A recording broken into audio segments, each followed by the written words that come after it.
Hello, good afternoon, everybody. This is Adriel calling you on italki.com/I stay at home, broadcasting live here from France. Today is a very bright, sunny day. We're getting a little bit of a mini heat wave today, so I have decided to be a little bit more casual, business casual today to talk about an interesting topic regarding working abroad and working with other cultures. Before we begin, I just want to see who is there today. Again, hopefully it's some of you that have been tuned in already several times. I just want to know if you're here and if you can give a shout out, saying your name, where you're from, and maybe some people that I might already know are here. So let's see if you are here, tuned in. Could you please uh, maybe say your name and where you're from? So waiting for some of the comments to come in. If you're on YouTube right now, remember you have to go to live chat above and you have to switch from top chat to live chat in order to comment. So let's see who is tuned in today for this lesson. Anyone at all? I don't see any comments coming in. All right, I've got a few. All right, thank you. So I've got Javier from Madrid, Spain. I've got Sylvia from Costa Rica. And I've got Varno from Turks and Caicos Islands. Cool, great. That's quite a diverse crowd, actually. And has anyone tuned in on italki.com/I stay at home? Anyone today ready to learn some English together? Again, if you're there, you don't have to be shy. You can say hello. You can ask how I'm doing. Again, this is we're in a very difficult time period worldwide, so it's good to feel that we can all be connected for just 1 hour today or even more during our last week of live streaming on the website. So I don't see anyone commenting there, so I'm going to refresh and see if some of you are there. I'm going to go back one more time. All right, I've got some people that I recognize. I have Marina, it's good to see you. Veronica from Slovakia. And Emma from France. Okay, good. So I'm glad you're joining us today, Emma. Today is a topic that is new to you. It's called working abroad and global work cultures. So, as someone calling you from France, I'll wish you a good bonjour, buenos dias. Dobry dzień and good tag and buongiorno and whatever other language I might have forgotten, I will say good morning to you. I can't say it in every language, but again, today we're talking about this working abroad and working with other cultures. So there's some very interesting things involving this. Again, yeah, good to see you. Yeah, thank you for your answers again in your native languages. But yeah, today will be an English class. So when we're talking about this again, so why work abroad? So let's think about a few things. Again, let's think about what does it mean to work abroad. That's the first question. So what does it mean to work abroad? So again, how many people work abroad? So, for example, what do you think is the actual quantity of people that work abroad? First knowing what does it mean to work abroad? So, what we often say, study abroad or work abroad. Those are both things we say. All right, I have someone called Another Small Dragon saying hello. I don't speak the dragon dialect, the dragon tongue, but I guess for many people it would be High Valerian or Dragonese. But it's good to see you. You can let us know where you come from. And again, since we're an international and now we have a dragon watching the live stream today, I would just like to know what do you think it means to work abroad, and how many people do you think work abroad today in the world? So let's think about okay, so it's a dragon from Spain. Cool. And just to kind of just to kind of answer the question. Yeah, yeah, good. So Javier says to work in a foreign country. Yeah, exactly. So even if you could work in your same country, United States, for example, where I one of the countries I grew up in is a very big country, and you could be from California and work in New York, but that's not working abroad, right? Now, if you live on the border and you work in Canada or Mexico and you live 5 minutes from the border, you're still working abroad. So it really means that you are working outside of your country, no matter how close you are to your home country. So, and there's a lot of challenges with working abroad, and there's a lot of interest in working abroad. So anyone watching today, can you tell me how many people work abroad in the world today? Can you give me an exact number of people?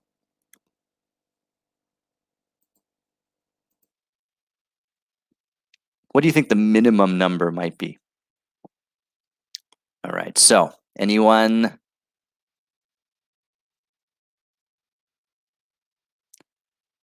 Okay, difficult to guess. Yeah, I have a comment. Okay, 3 million from Veronica. All right, we have 3 million. Does anyone want to guess a higher number? Hello, Carol. Carol from Venice. Good to see you. Buongiorno. So, hope you're doing well today. We're talking about studying, traveling abroad and working with other cultures. This is about cultural sensitivity.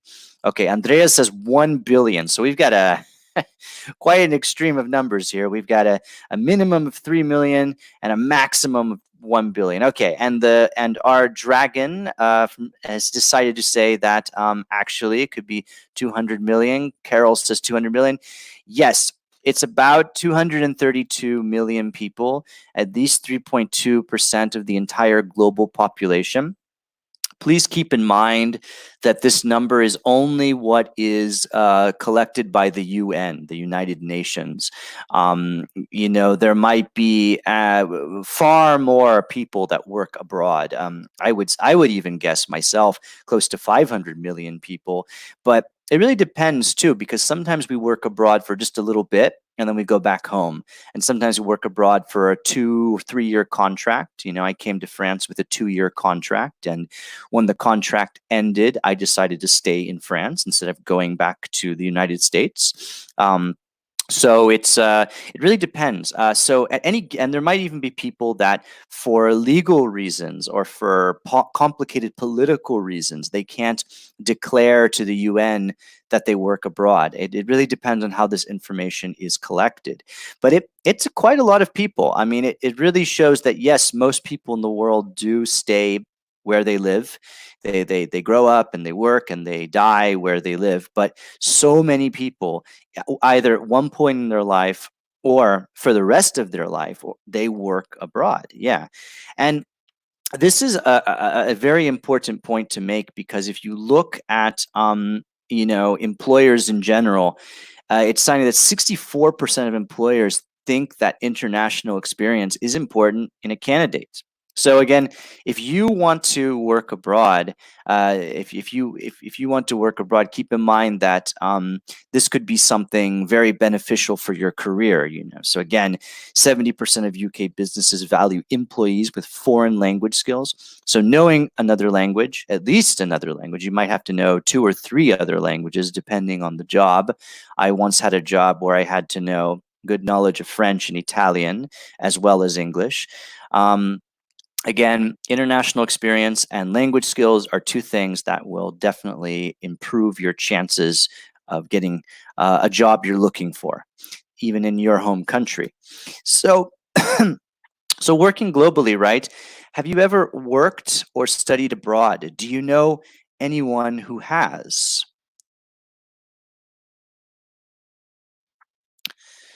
So, are you interested in this? If you haven't, is this something that you're?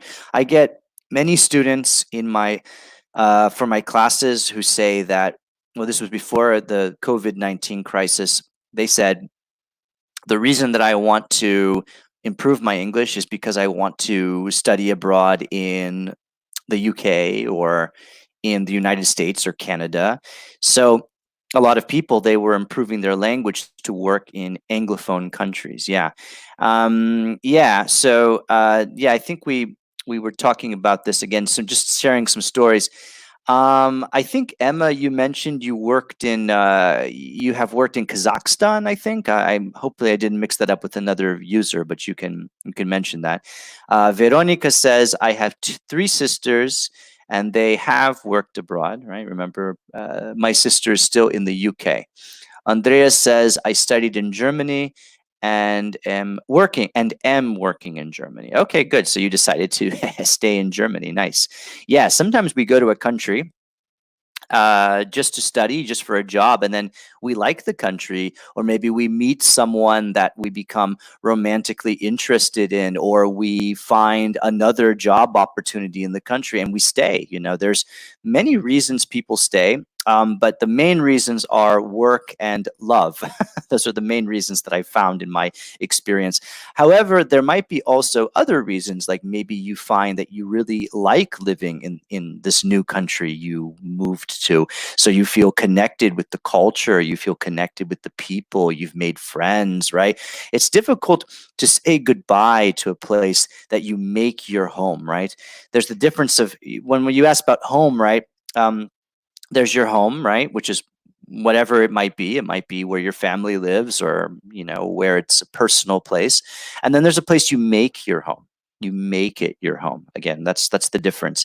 You transform this new place into your new home. So right now, my city in France, Lyon, is a place I have made as my new home. And I'm pretty happy being here for now. So let's see. I have a comment from Spain. I have not worked abroad, but some friends have been working abroad, and I think it's a great experience for your job career. Yeah, yeah, yeah. Good, good.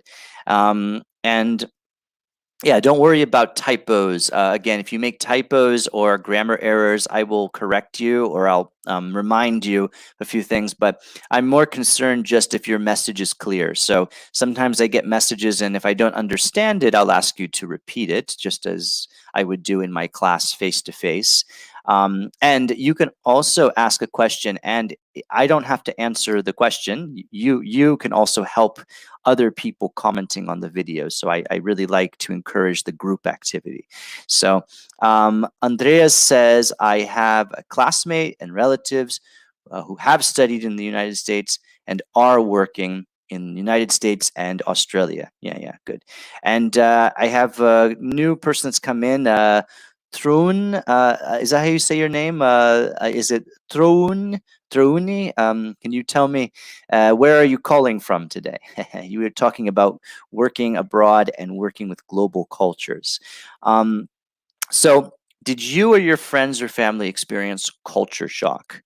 If you had to relocate to work or study abroad, what would you do to prepare yourself? So again, let's think about this. First off, what is culture shock? Now, this is something that happens to many people when they decide to move abroad and work abroad. And culture shock is something that's very complicated for many, less complicated for some. Do you know what culture shock is? Have you experienced culture shock? Okay. And looks like Carol answered a question just earlier. I did in Constance at university. Constance? Constance. So in Germany. Okay. Yeah. Okay. So from Indonesia, call me Dia. Okay, cool. Yeah. So hopefully I'm saying that right. Unfortunately, thing that's sad is I love these live streams. They're so much fun, and you're always great commenters, but I really wish I could hear your voices too. That would be so cool, because then I could, hear how you're expressing your ideas and pronouncing your names, or so Veronica says a lot of people from Slovakia are working abroad because of a lower salary in Slovakia. Yeah, yeah, very similar. Definitely true in many Eastern European countries as well. Definitely, I've learned about a lot of Ukrainians that work in Poland, for example. Likewise, there's a lot of people from in my neighborhood that come from many parts of the world to work in France because of lower salaries. It could be even outside Europe. Yeah. So Andreas says culture shock at the beginning. Yeah. is very common. Yeah. Marina says, I have experienced culture shock. Okay. Well, you can tell me maybe a story, something that happened. Could be, it doesn't have to necessarily be when when you worked abroad. It could also be when you traveled abroad. From Spain, a friend had culture shock, yeah, when he was working in China for 2 years. And he said, this culture is so different from us. Well, I mean, it depends, right? I mean, I think the thing that we look at is when we go to another culture, easily we're going to see the things that are different, right? Always, always. Those are the first things we see because when we're home and we speak our language and we're with people we know, everything's familiar. We know how things are, we know the routine and all that. And if we go to another country, we're automatically looking at different things. But over time, we should be able to find things that are, I would say, that share a common interest or a common idea. It's an idea that, again, this is something we'll talk about during this presentation. But if you have stories related to culture shock, you should share them in the comments. I see that Sylvia says, when I moved to England. So you could tell me, like, what was it that shocked you? Was it the food? Was it the attitudes of people? Was it the maybe the times of the day that certain activities are done? Uh, yeah, yeah. So culture shock is when you find different ways of behaving. Remember the gerund, different mentalities and things in another country. And yeah, Sylvia says, now I'm used to the culture. So that's what happens. There are things that you accept, right? So, let's see. Yeah, Veronica says maybe sometimes not because of salary, but they don't have a motivation to build their own business in Slovakia and think abroad is better. Well, yeah, yeah. If you know about places where it's easier to start your business or to even do business, you're very likely to move there if you feel like you can and you have an opportunity. Andreas says, one example in Germany, most restaurants and supermarkets are closed. It is different than China. So in China, they're open more often, is what you're saying. They're open later. You can let me know. Emma says, I would not say a culture shock when in Kazakhstan because I was in a big city, but there were still so many things I had to adapt with. Yeah. So that's another thing. Maybe you could experience culture shock in your own country. You could be a city person and move to the country and it would be very different. Or you could be someone from the country who moves to the city and you might feel like you can't adapt, you can't deal with it. I know that I've met people that, they here in the countryside in France, for example, they you would think, oh yes, they go to Paris all the time. No, not really. They've been to Paris maybe once or twice in their life. To them it's not a city that appeals to them because it's very different from their culture, so they get culture shock within their own country going to a big city, right? um, Sylvia says, people found it a bit strange that I was so open and friendly, chatty when I did not know them well, which is normal in my country. Oh, yeah, yeah. I know that too. Um, and sometimes it can be frustrating, right? Carol says, when I went to Germany, I was shocked at the common mensa, the common. So you're talking about okay, maybe the like when people eat together, maybe the commons, uh, because people bought their food and they sat at a table in front of you and they didn't say anything and they wouldn't say anything. Yeah, okay, well, that can happen. um, so Dia says, I never have worked or studied abroad actually, but since I graduated from college, I always work at a multinational company. Yeah, so maybe you might have cultural encounters in your company without necessarily traveling to other countries. So that's something we're going to talk about soon. And let's see, a few more comments here. Do enjoy the comments, keep them coming. Andreas says, if Germans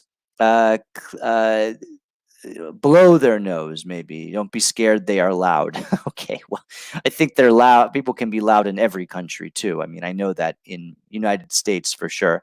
um, Christina says, when you live abroad, you come back to your country, you also experience culture shock. Yeah, good. I was going to say that that's something called reverse culture shock. So I'm going to write that here. Reverse culture shock. Yeah. Yeah, it's a big problem. People come back to the country and there are things they don't agree with. They think it's very strange. Why would, but the thing is you maybe didn't realize it was strange until you came back and saw it in a different perspective, right? Veronica says, when I was in the UK, sometimes I felt in danger because a lot of mentalities and behavior. Okay. Yeah. Yeah. And pasta with stewed meat. Well, that can be good, actually, to believe it or not. But it really depends how you make anything, right? so, um, so just to continue here, what are your biggest fears when living abroad? Again, well, I think we talked about this already, but a lot of people say language. A lot of people say adapting to, well, to the habits, the traditions, the attitudes of people. I think we all said that just now. Yeah. So when we don't work abroad ourselves, this is something that I was just mentioning with Dea. Many of us will find ourselves working with people from other countries, right? And if people visit your organization, what are the most important cultural differences they should be aware of, right? And why is working abroad not the same as traveling for pleasure? Again, these are two big questions I often ask. So again, what are the most important cultural differences they should be aware of? I mean, again, let's think about a few things here. Should again, is it something in the way you work? Is it something maybe in the maybe the communication process? Is it something that's to do with again, you can share your information here, um, and more importantly, right? Why is working abroad not the same as traveling for pleasure? Right? It's quite different.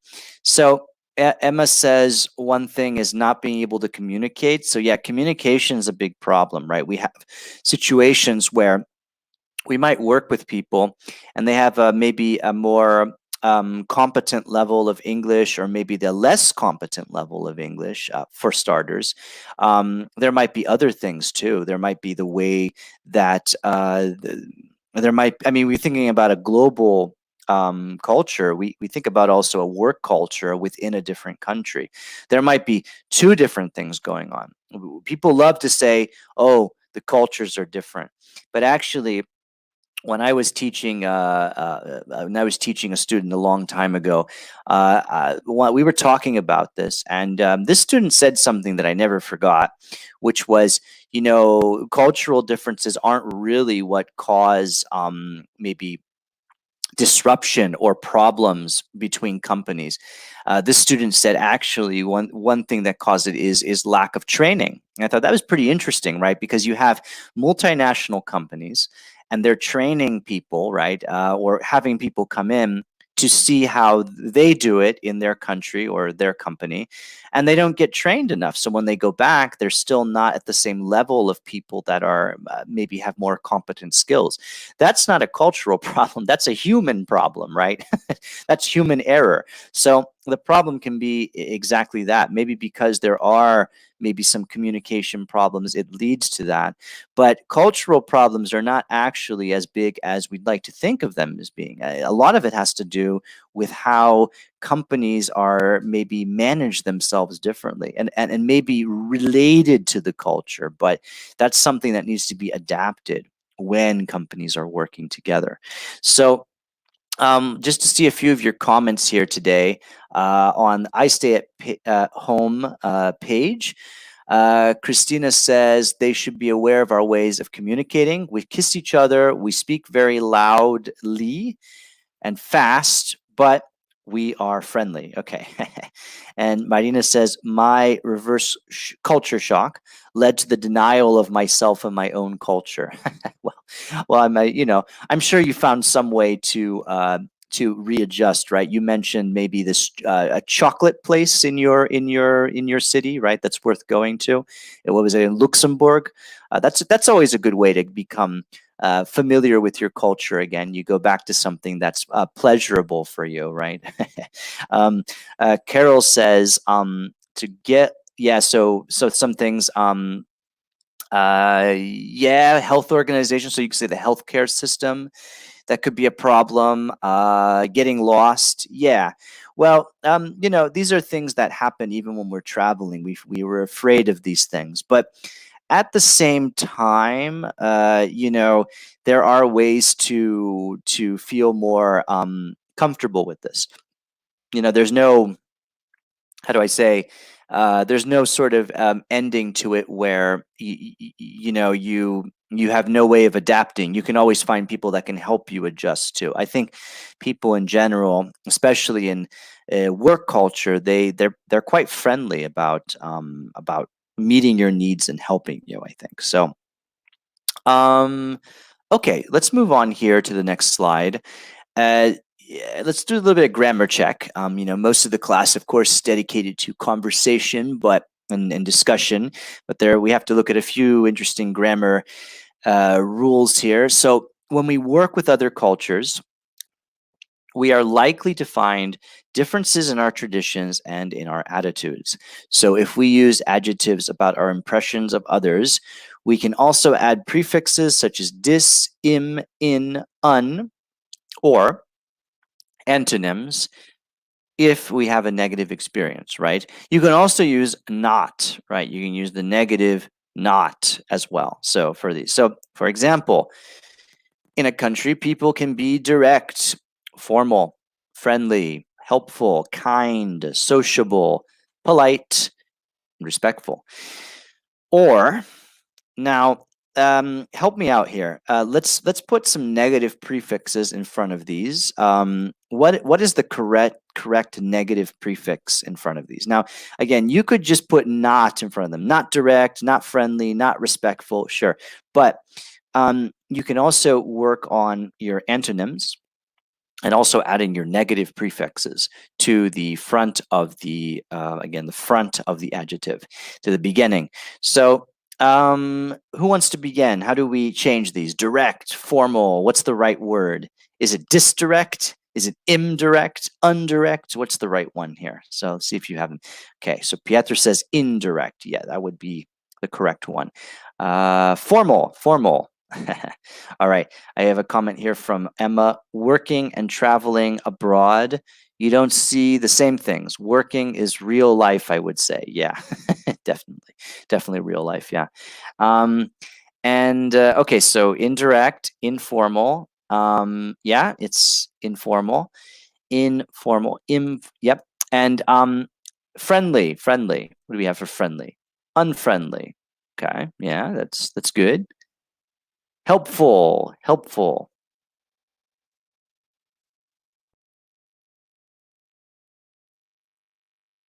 Helpful, yeah? No. Let's see. Dishelpful. No, it's not dishelpful. It's a different one. Unhelpful. Good. Yeah. Kind. hmm Yeah. So you can say not helpful, and you can also say unhelpful, and you can also say the opposite of it, the antonyms, right? But again, I do think that instead of looking for the word, it's better to turn a lot of these words into a negative word, because helpless, well, that would be the end of the word, right? That we're changing. We need to change the beginning of the word, right? Helpful, right? Um, so unkind, good, sociable. What's sociable? That's a strange one to turn in. Usually people say not sociable, but there is a negative prefix you can add to the beginning of sociable. Dissociable. Okay. Remember, it's impolite, right? Um, unsociable. Okay. Respectful. And respectful. Last one. Disrespectful from Dia. Good. All right. So I think we've got the good ones here. So again, remember that, right? We have quite a lot of different ones. There are some general rules about these. They're rather complicated, to be honest with you. And I don't think that they're worth talking about in full today. But the way that we usually know is we often have in as an un as a negative prefix, but it really depends too on the consonant that follows, right? So one thing I can tell you is that the adjectives that start with, for example, a P will typically have the im, and with an R, we'll typically have the ear. So like regular, irregular, right? For example, and also with L, illogical, right? Illogical. So it depends on what the word is. Sometimes if you don't know the prefix, just keep in mind you could put a not in front. Like that person is not respectful, but just keep in mind that it sort of changes what you're trying to say. So if I say someone is not respectful, then I would be like, oh, not respectful towards who, towards what, right? So sort of changes it. If you just say disrespectful, then it sounds just more general. Like in general, that person is disrespectful, right? So be careful. Just keep in mind that knowing these will be a great way to build on explaining about your cultural experience. I think there's something very useful. So let's talk about being culturally sensitive. Now, being culturally sensitive, I'm not saying that you should be honest too about your impression of things, but also keep in mind that the people might be thinking the same thing in the end. They might be thinking, oh, the way that people do it in your culture is this and that, and the way that they do it in their culture is this and that. So remember, again, it's very easy to see each other for our differences rather than for our similarities. But check this out. Here's why. This is something I talk about often in the classes. When we're here together, we're all learning English together, right? And we're all tuning in from very different countries. And what is the thing we have in common? We all want to improve our English, right? So already there's something in common there.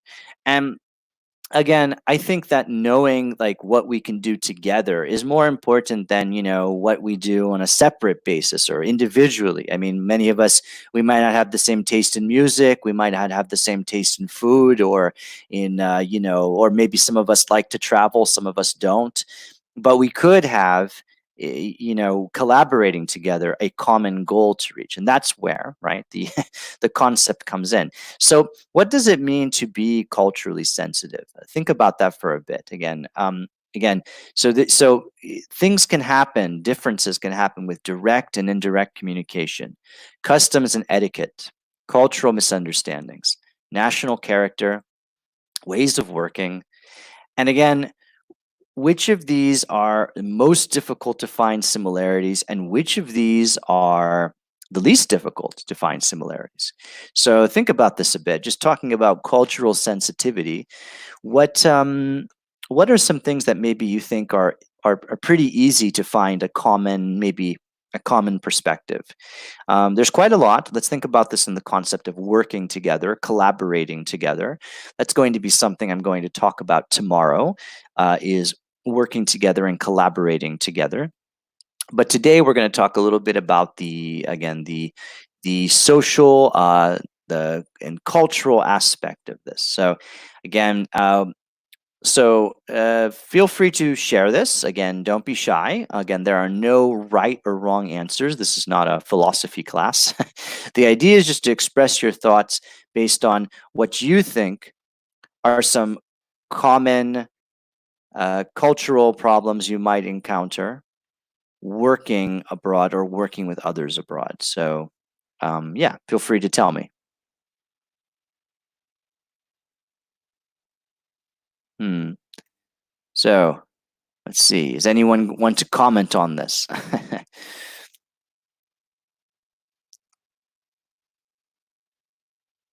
Yeah. No comments yet? All right, cool. So I have one coming in from Emma, ways of thinking. Okay, ways of thinking. Yeah. Now, ways of thinking, but again, this is different, right? We talk about ways of working, right? So, do you mean that people work in a different way based on how they think? Do you think that people really think all that differently when it comes to working? So planning things. So that might be customs and etiquette. It might be that, yeah. It might be indirect and or direct communication. Okay. Does anyone on YouTube want to comment? Anyone maybe on the live chat on italki.com/ I stay at home?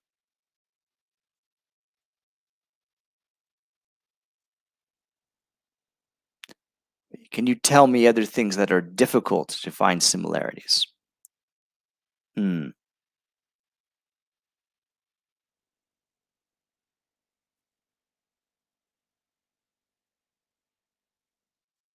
No, nothing. There's no comments. Did you leave?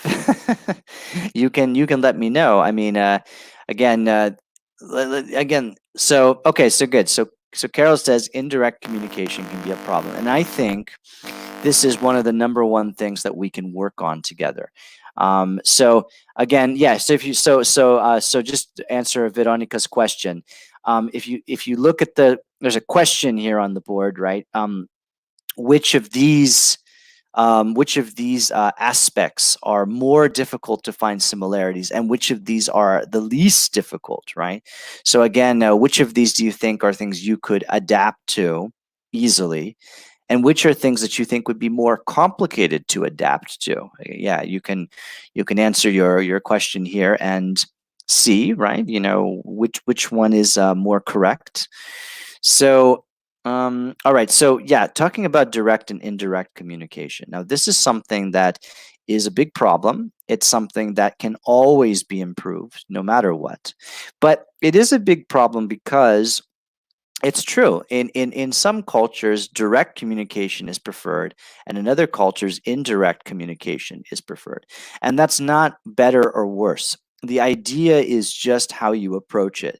So with direct communication, usually it means that you go straight to the sort of the emotional aspect, right? You think about, for example, logic, and again, you approach it maybe with a more emotional way to show that logic is a priority.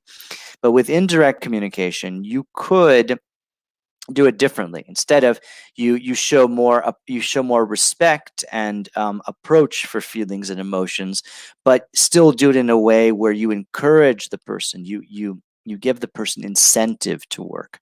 This is a very difficult thing because when we're working with some other cultures, these can be difficult things to adapt to. Maybe we're not used to it, and I think also, even if everybody is from your culture in your workplace, they might have a personality as well that makes them communicate directly or indirectly. So this is something to keep in mind. It's very, very important. So let's see. Yeah. So Emma says cultural misunderstanding at first can be more difficult. Yeah. Mhm. Customs and etiquette's the least difficult because it's something that we can see. Yeah, you can learn that. I think customs and etiquette is something you can adapt to. You can learn how to do things. To me, it's like learning a skill. But then you have the idea of communication. You have the idea of, for example, maybe cultural differences, and that can be complicated because you can't just tell people to think in a different way.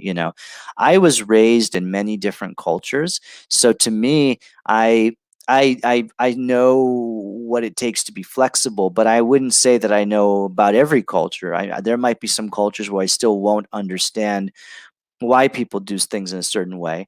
So I have to try to figure out, what can I do to adapt? Do I have to adapt my communication? Do I have to adapt my mentality? Do I have to adapt my way of working? What do I have to do to change that, right? Yeah, and Veronica says national character can be very complicated. I think national character is usually the most complicated because it can be something that can even create conflict at times, right? So improving communication, improving your abilities to work together and to communicate together, and also adapting your skills will reduce anything that has to do with cultural or national character sort of related issues. So these are a few things to think about when you approach this once again. So yeah, these are good. These are good answers. I'm just going to continue here. And yeah, so when we talk about again about working globally with others, it's important to see how culturally sensitive we truly are. So I'm going to give you a quiz right now, a little quiz. So um, as someone who grew up in the United States and did business in the United States, this is something I know about. It could change from American to American, but in my case, these are some real life perspectives I'd like to share with you. So the first one is right. Again, what would you do in this situation? What do you do? So your boss starts telling a joke at the end of a meeting. Do you join in and add on to the joke, or just laugh and or smile politely? So, what can you tell me? Do you smile? Do you again join in, add on to the joke, or just laugh and smile politely? What would you rather do in this situation? Hmm, Let's think about it. Okay. Yeah. So Veronica was just answering a last thing. Other ways of eating. Some people prefer vegetarian food, right? Or other people prefer meat. Yeah. Well, I would say that, yeah, that can be one thing. That can even be just a individual difference too. I just, I do eat everything, but I have I've been in relationships with vegans and vegetarians, and I've learned that somehow it can work if it does, right? So it's the same way also of working with others. It can be important. So let's see. Emma says smile politely. Okay. Anyone on YouTube want to answer? You've been a little bit quiet. I would like to see if you have any sort of answers. All right.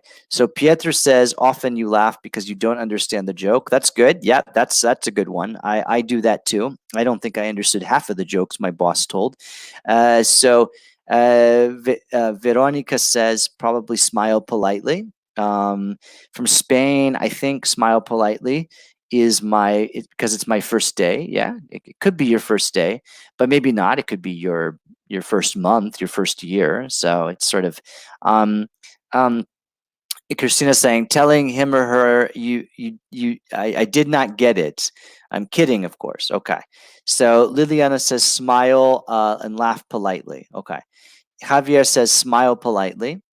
Carol says, it depends on the joke. An easy, innocent joke, I would add on to it. But if the joke is a bit offensive, I'd smile politely. Yeah, that's a good answer, actually. I would say that it also depends on your personality or sense of humor. I'm just going to let you know that in the United States, typically it's not seen as a very polite thing to add on to the joke unless you're someone that is considered to be a funny person that's good at adding on to the joke. Because, yeah, also there's the risk that the joke could be offensive. So maybe, don't say anything, don't give an opinion about it. But remember also, if your boss is a person of authority, usually the idea is to show respect, and that means laughing to your boss's joke. Even if everybody thinks it's terrible, the idea is that people feel, you sort of show respect that this is your boss. So it's a complicated situation. It can be very easily. So um, two, your boss organizes a weekend BBQ. You meet lots of new people. Do you join in or leave as early as you can? What would you prefer to do? Again, so this is something that can be very different depending on other cultures, and it really depends where you come from. But also, remember, it's a weekend barbecue. We call it a BBQ. It's a big thing. This is a big thing that people do in the United States. They meet up on the weekend and they socialize. It's just now I know that in some countries, that's not very common, but in the United States, it's very important. So let's see. Join in even if I don't want to. Yeah, yeah. I usually do not like going to these weekend barbecues either. As much I like seeing if I have a good sort of I've made friendships through my work, and that was fine. We would go out and we were friends. We worked together, but we were also friends, and that was different. But an actual weekend barbecue or a staff dinner, those were always very different because I felt like I had to be very careful about how I socialized because I still was at work. These were people I worked with. So Nuf Pass says, I won't participate. Carol says, leave as early as I can because I don't want to make any mistakes. Yeah, that's a good idea. I once stayed too long at a business party and things just started to get very, they started to degrade really fast. So the idea was is leave before maybe people think that something about you, right? Veronica says, join, of course. I'm an extrovert. I like to meet new people and communicate with them. Perfect. You'll be a perfect match for United States and business in the United States. Yeah. So you have to join in. Now, here's the thing: you don't have to stay the entire time. I think an hour, 2 hours, maybe 3 hours is good. As soon as the food is done and you don't drink too much, right? Be responsible. Again, remember, this is your work staff. Okay, so be very responsible. And also, very importantly, don't have the need to say goodbye to everyone. Say goodbye maybe to your boss, thank them, or leave, then thank them afterwards. It's okay. It's not a big deal. But show up. Now, this is very important. In the United States business, you have to show up for things. This is why people are going crazy with social distancing in the United States, because they can't imagine not seeing other people all the time. So it's very hard. I mean, for extroverted people, sure, but I think that for some cultures, it's just always going to be harder, the idea of social distancing. Last one of your cultural sensitivity test. Your coworkers invite you out for some drinks at a bar after your first week together. Do you accept? Now, this is one where I get a bunch of different answers as well. Remember, first week together, and your coworkers invite you out for some drinks at a bar. So what do you do? Do you say yes? Do you say no? What would you do in this situation? Okay. Liliana says, I would join in, but depends on the other people. So you're probably talking about the bar or the barbecue. Pietro says, not at all. Emma says, I think I have to, even if I don't want to. Yeah. Nufpar says, quite weird. Well, keep in mind that these are things that, again, it depends on the company you work for, but it's a common thing in the United States to do that. Now, Pietro says, I don't accept. Veronica says, probably not. 1 week is maybe too little of time. From Spain, yes, of course, beer's always a great way to experience new people. Okay, so here's the thing. It's not something that's easy. Again, if you said no, or if you were uncomfortable with all three of these things, then you probably shouldn't work in the United States. Maybe because this is even if you want to, because this is something that could happen to you, and a lot of it could determine the success of your career. So I would say yes, go, but don't stay for a long time. Go, because this is good news. Actually, this means that your coworkers really like you, but be careful. Right. Also, you're there for 1 week, so you need to make sure that you are, how do I say, that you're responsible. Don't drink a lot, and maybe have one or two, and maybe one, and then go. Just thank them for inviting you. Say you should do it again, and when we usually say that, we mean never again. It's usually, but you don't know. Maybe in a month, maybe they do it once a month, right? And that's okay if they do it once a month, because once a month, I think we can all do if your coworkers like you. They want to get to know you. They want to talk to you. And for the most part, go with what's natural. If your personality is to not dominate the conversation, don't dominate. Listen to other people, ask questions, smile politely. That's the thing we do, smile politely. So it looks like Nufpast is having a very like reacting to this. Can you tell me where you're from? Can you tell me in the comments where you're from, and what is, maybe is it maybe because you, is it a personality thing or a work culture thing that you find maybe disturbing about these answers? Denise says I would join them because I might not know any other people to go out with. Yeah, yeah, I would say that was the reason I always went to things, because I, sometimes I didn't have anything else to do, and I liked seeing my coworkers. Liliana says it would be an opportunity to better know your coworkers. Yeah, that's good. That's very good. Yeah. So these are good answers. Again, don't be scared. I mean, this is just part of the cultural experience in the United States. There are many other different kinds of work cultures in the United States, but the United States tends to be a culture where working a lot and socializing and networking a lot are are part of the way of life in that country. So it's, yeah, it's part of how it is. So again, whether or not you scored well on the cultural sensitivity test, working abroad can be a challenge for anyone, right? So living abroad comes with amazing pros. Which kinds? There are also cons to living abroad. One of the top reasons is homesickness, right? So do you know this word, homesickness? This is a very good word. Every language has a word that's an equivalent to this word. Do you know this word? Okay, so Nufpa is just saying this is just me. Yeah. Well, then here's the thing. Just find a company where you don't have to network and you'll be okay. So those exist in the United States. They're very traditional companies, but people tend to be very sociable, right? This is part of it. So what are the pros? We talked a lot about, differences we might encounter. So what are the pros of living abroad? Again, there's many reasons. Some of you are calling from other countries. Some of you have lived in other countries.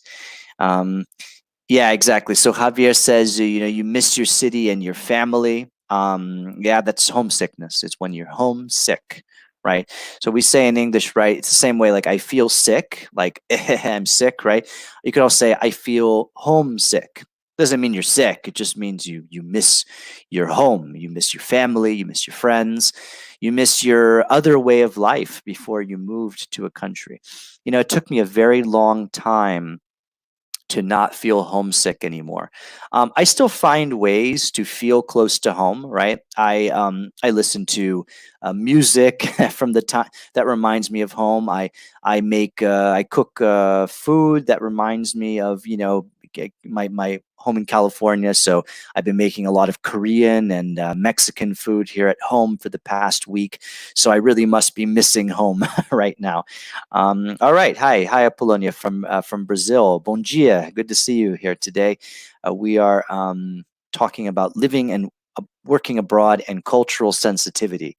Let's see. Yeah. So Liliana says it's, yeah, home nostalgia. You could say nostalgia of home. We're feeling nostalgic about home, right? And Emma says, you learn a lot about yourself and others when living abroad. Yeah.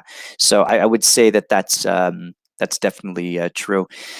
Yeah. So these are things that are again a few pros. I think other pros too can be that you yeah.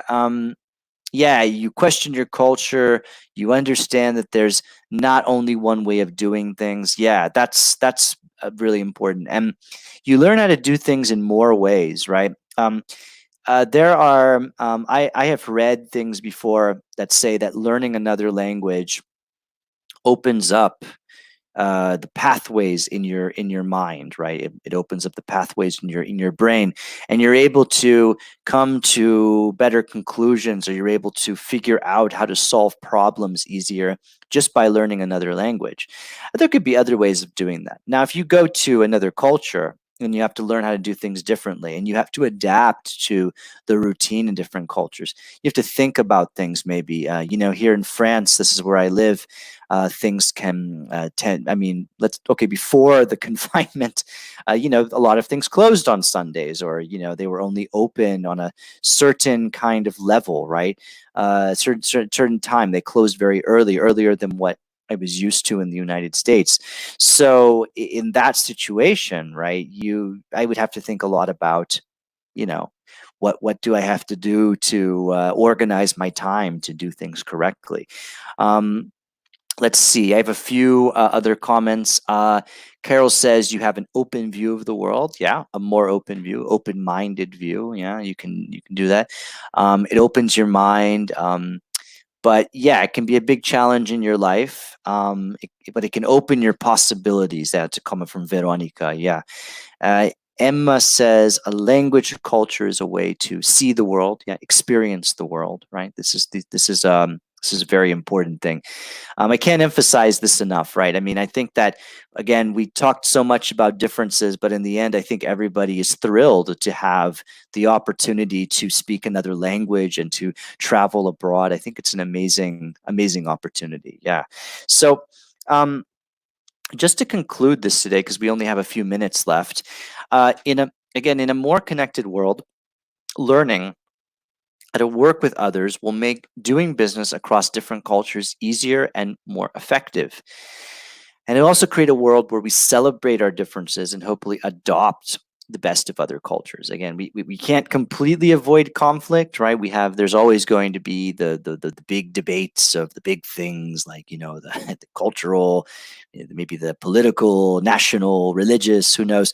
But in the end, I have seen very different things working with people from many cultures. And I think that, again, when we think about why are we in this together, how are we in this together, like how can we work together, right? This is something that really closes any kind of difference gap, any gap in differences, and this is what's important. So if you're whenever you're learning languages, think about it this way: you're also improving your way of communicating with others. English, of course, has become this enormous language that everybody is learning to sort of how do we say, to sort of be well connected with everybody. But at the same time, there will always be other ways you'll communicate. You'll communicate through body language. Maybe you have to learn a little bit of another language as well to fully adapt or to fully understand how to work with someone else, or how to work in a different kind of system. So these are all things to think about, and to me, language learning is really the basis of a lot of these of leading to a lot of these solutions. So that's the conclusion for today. Again, I want to thank you for tuning in today to this web stream. This is day number 3 of one of the last days this week on italki.com/I stay at home. My name is Adriel. I'm a professional instructor on italki, and I've been very happy to see a lot of you repeatedly come to the sessions over and over again. I really enjoy your answers and your interest in the subjects. And if you're interested in booking a class, you can click the link below. I offer general as well as business English classes. And also, I just wanted to say that as we are in very difficult times, it's very important to do everything you can to stay in good health and in good shape, and take care of yourself. And I do think that learning a language is one way of feeling better, maybe, about our current circumstances. So on italki.com, there are many professional instructors such as myself. There are also informal tutors, language exchange partners, who will practice your language and you will practice theirs for free. There are also many language teaching resources. So again, it's a great website to check out to help you achieve your goals and to reach a level of English that you're interested in achieving, or any other language that you're also interested in learning. So up next on italki.com/I stay at home, we're going to have Claire with phrasal verbs and idioms for the workplace at 2 o'clock Spanish time. And then afterwards, we're going to have Yemi with social problems at 3:15 p.m., so intermediate classes. I will see you tomorrow at 12:45 p.m. French and Spanish time with problem solving and collaboration. And wherever you are right now in the world, thank you once again for your participation, and I wish you all of the best during this very difficult time. Thank you very much, and have a great day.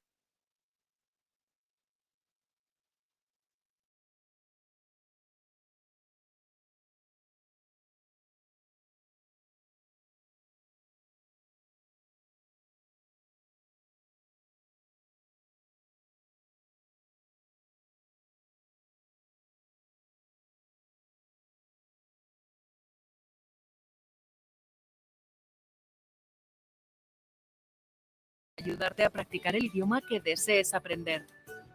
Los usuarios con tiempo libre se mostrarán disponibles para recibir llamadas y de esta forma ganarán recompensas ayudando a otros usuarios. Así es como conectamos personas de forma colaborativa y gratuita en nuestra aplicación. Únete a nuestra comunidad, haz nuevos amigos y mejora en todos los idiomas que quieras. Descarga Lingvi y practiquemos juntos. Este es Peter. Está aprendiendo chino. Ha intentado estudiar por su cuenta con libros, tarjetas de vocabulario y aplicaciones móviles, pero sigue teniendo problemas para hablar. Esta es María. Le encanta aprender inglés, pero no tiene oportunidades para ponerlo en práctica. Con italki, Peter y María pueden recibir clases personales online para hablar con fluidez en otro idioma.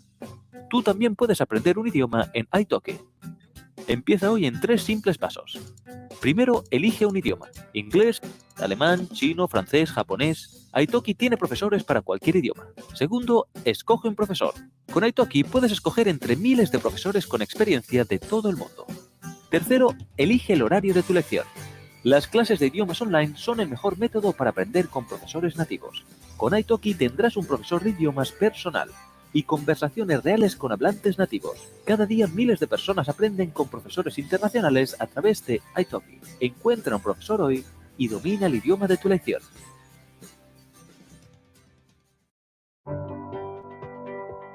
Hi everyone, it's Vicente and I teach Spanish on italki.com. And today we will be talking about 3 grammar rules to follow when you start learning Spanish. The first one is that, as you have already heard, Spanish verbs are always conjugated. That means that they have to match with the subject of the sentence. For example, there are different pronouns in Spanish. Yo, tú, él, ella, usted, nosotros, nosotras, vosotros, vosotras, and ellos, ellas, y ustedes. All these pronouns have their own conjugations, and it's very common for beginners to mix them up. So remember this. When you start to conjugate the verbs, they have to match. The second rule is very important as well. The Spanish nouns and adjectives has to be in the same level. Let me explain you this. If you have a noun that is feminine and plural, for example, las mujeres, the adjective that you have to use right after the noun has to be feminine and plural as well. For example, las mujeres españolas. It is the same with the articles las, female and plural. We use this article because, as I say, it's female and plural. The third rule I already mentioned before, and be careful, English speakers, because the adjectives in Spanish go after the noun, not before like in English. This is very common for students that learn Spanish and already speak or know English. When I say it, las mujeres españolas, españolas is the adjective, and I put it after las mujeres. In English, it would be a Spanish woman, but not in Spanish. Okay, there are some occasions where the adjectives go before the nouns. That is true, but normally this use comes out at intermediate level or advanced level, so do not worry when you are a beginner. Thanks for watching this video, and don't forget to subscribe to the italki YouTube channel over here. Take a lesson with me on italki.com by clicking on my teacher profile link in the description. Hasta luego!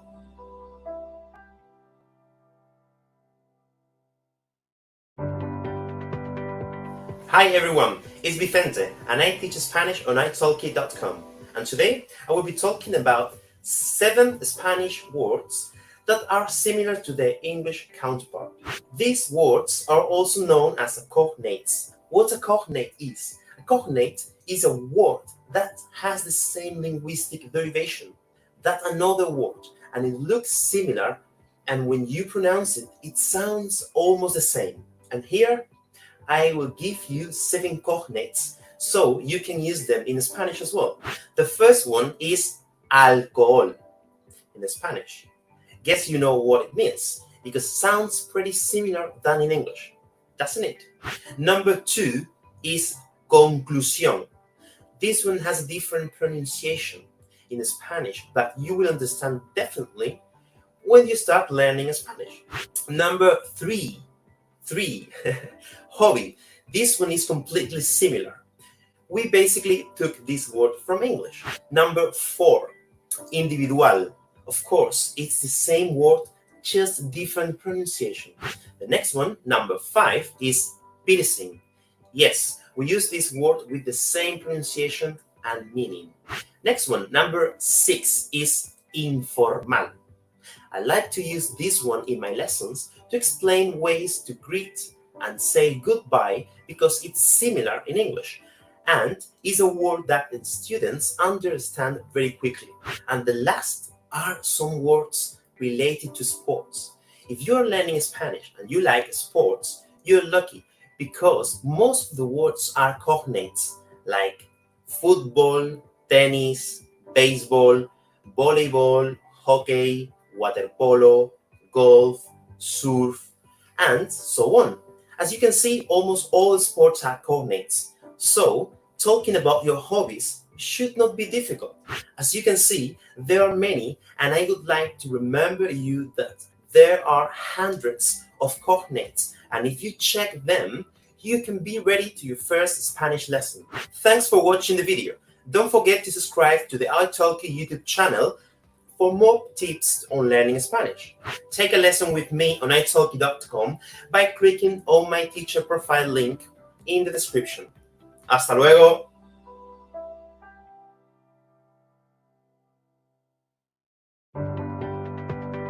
Hi everyone, it's Caroline here and I teach English on italki.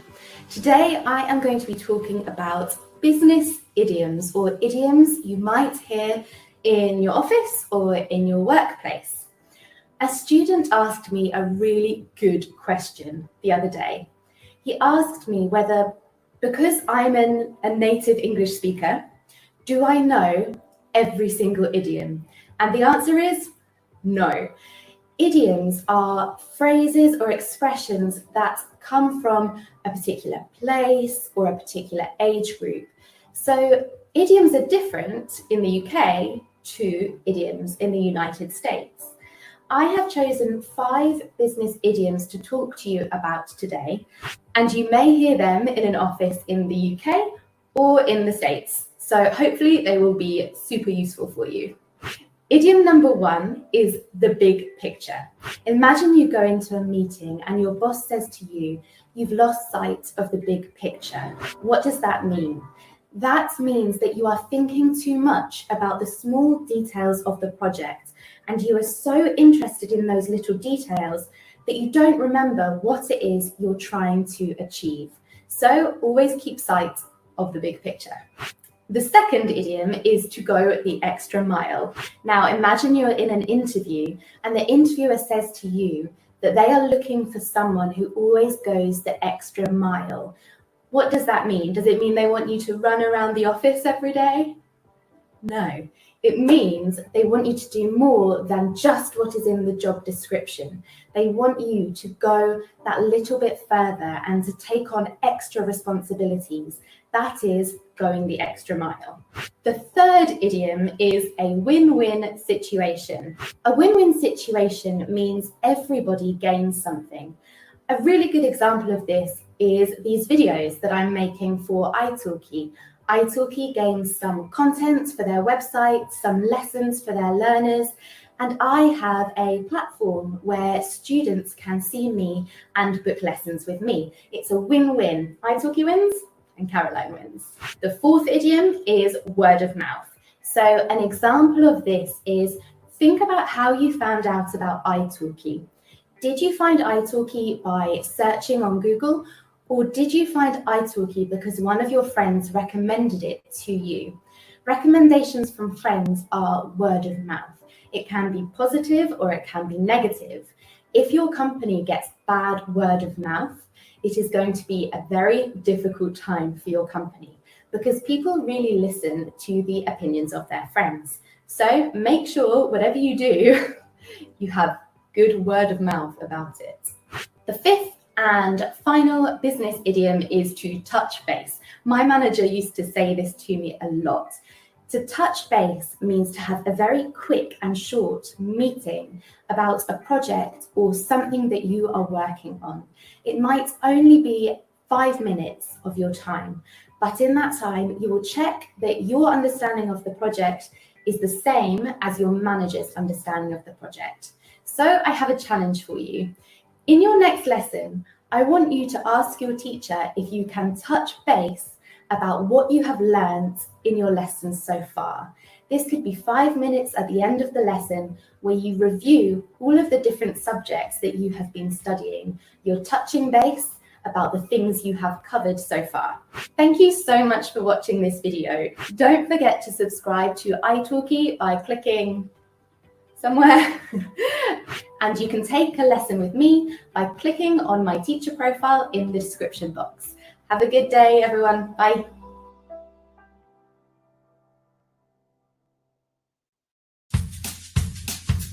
Welcome back to the Stop Being Boring When Speaking English video series. When speaking to native English speakers, it's useful to use a variety of vocabulary to make your conversation sound more interesting and flow. Why not spice up your language a little bit and impress others with your speaking abilities? In this next video, we will take a look at some American and British slang. Number 1, American. John Hancock. John Hancock. Mm-hmm. So that's a person, It's a name of a person, yes. and it's American slang. Mm-hmm. What do you think it means? I just got John Hancock. Does it mean like wasted? Certainly not. Give me an example. Okay, so can I please have your John Hancock at the bottom of this paper? Come on, you gotta get it now. Is it your signature? Yes, you got it! That was easy. Okay, awesome. Number 1, British. Peak. What does peak mean? Like, taking a peek. Yeah, that's Sorry, that's not taking a peek. That's not slang. This is taking a peek. But that's just like taking a peek. That's not slang. Oh, Like in a slang like a peak. context. Like the peak of a mountain? That's not slang. That's actually Yeah, what that is the peak of a mountain. I don't know. Tell me. Okay, let me give you an example. So say you go out one night and you lose your purse, your keys. Is it like the most horrible situation you can be in? Yeah, exactly. You'd be like, that's so peak. You'd be like, oh, yeah. How was your night? It was so peak. I just got fired. That's so peak. Exactly. Cool. So it's like the peak of badness, I guess. Oh, I got it. Yeah. Okay. So the peak. 2, American. Jacked. Jacked. Does that mean like hench? What does hench mean? Like say you go to the gym. Don't answer back with a slang word. So the British equivalent of jacked would be hench, I think. So if someone's like really ripped. Yes, exactly. Okay. Okay, so hench. Go to the gym, work out a They're lot. like, whoa, look at him, he's so jacked. We would say hench. Number 2, British. Peng.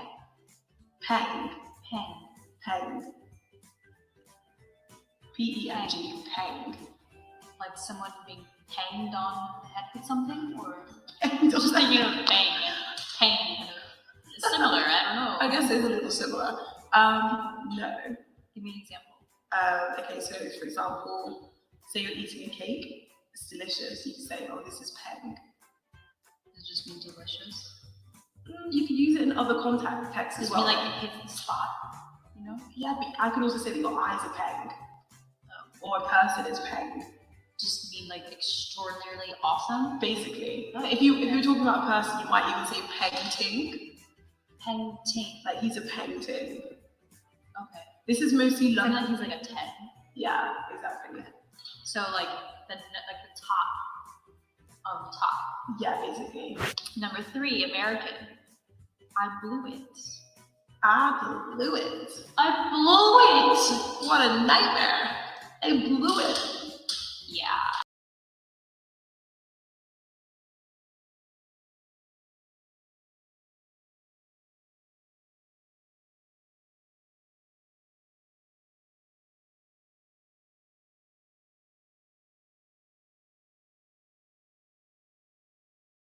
Audio.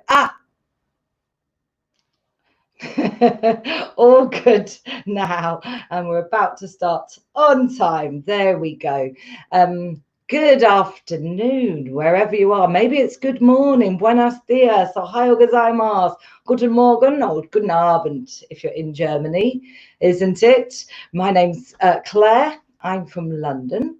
I'm a teacher on italki. I teach many different things, and you can take lessons with me at the moment if you like.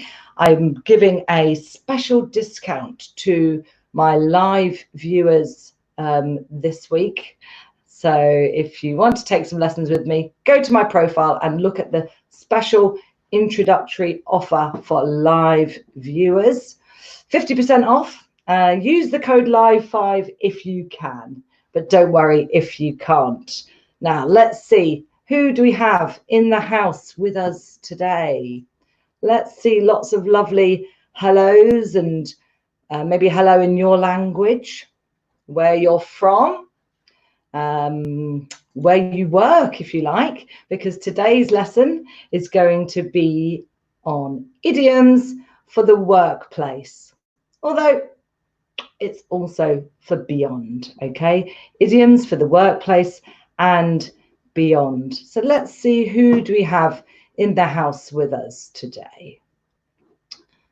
Just, we're going to get any hellos from anybody. I wonder if anybody can spot my first kind of idiom or expression on on the chat function. We have Sylvia. Hi, Sylvia. How are you? Where are you from, Sylvia? Sylvia Montero Silince, is that correct? Where are you from, Sylvia? It's lovely to have you here with me today. Thank you for joining me. Excuse me. So as I was saying, my name is Claire. I'm from London. I've been living in London for 25 years. I guess I would consider myself a Londoner now. I have lived around the world. I've lived in many different countries, in Germany and in New Zealand and various lots of different places. So now I have settled in London, and I've been working in London for at least 25 years. I've been working for 30 odd years, so many years experience working. And now I'm a teacher on italki. I teach general English, academic English, for if you want to take your IELTS, or if you need help going to university, to apply for university, essay help, interview help, also for the workplace, similar sorts of things. If you want to do anything with me regarding your current position or anything else regarding work, you can get in touch with me. Let's see who else we have in the house with us today. Sylvia, she says she's from Costa Rica. I went to Costa Rica last year. Lovely. Arenal Conservatory. It was wonderful. And you're living in England. Great. Whereabouts in England are you living, Sylvia? Where in England are you living? Are you anywhere near me? Are you in London by any chance? And what are you doing in London? Are you working here? Are you studying? Right, let's crack on with the first slide in the presentation. So here we go. Idioms for the workplace and beyond.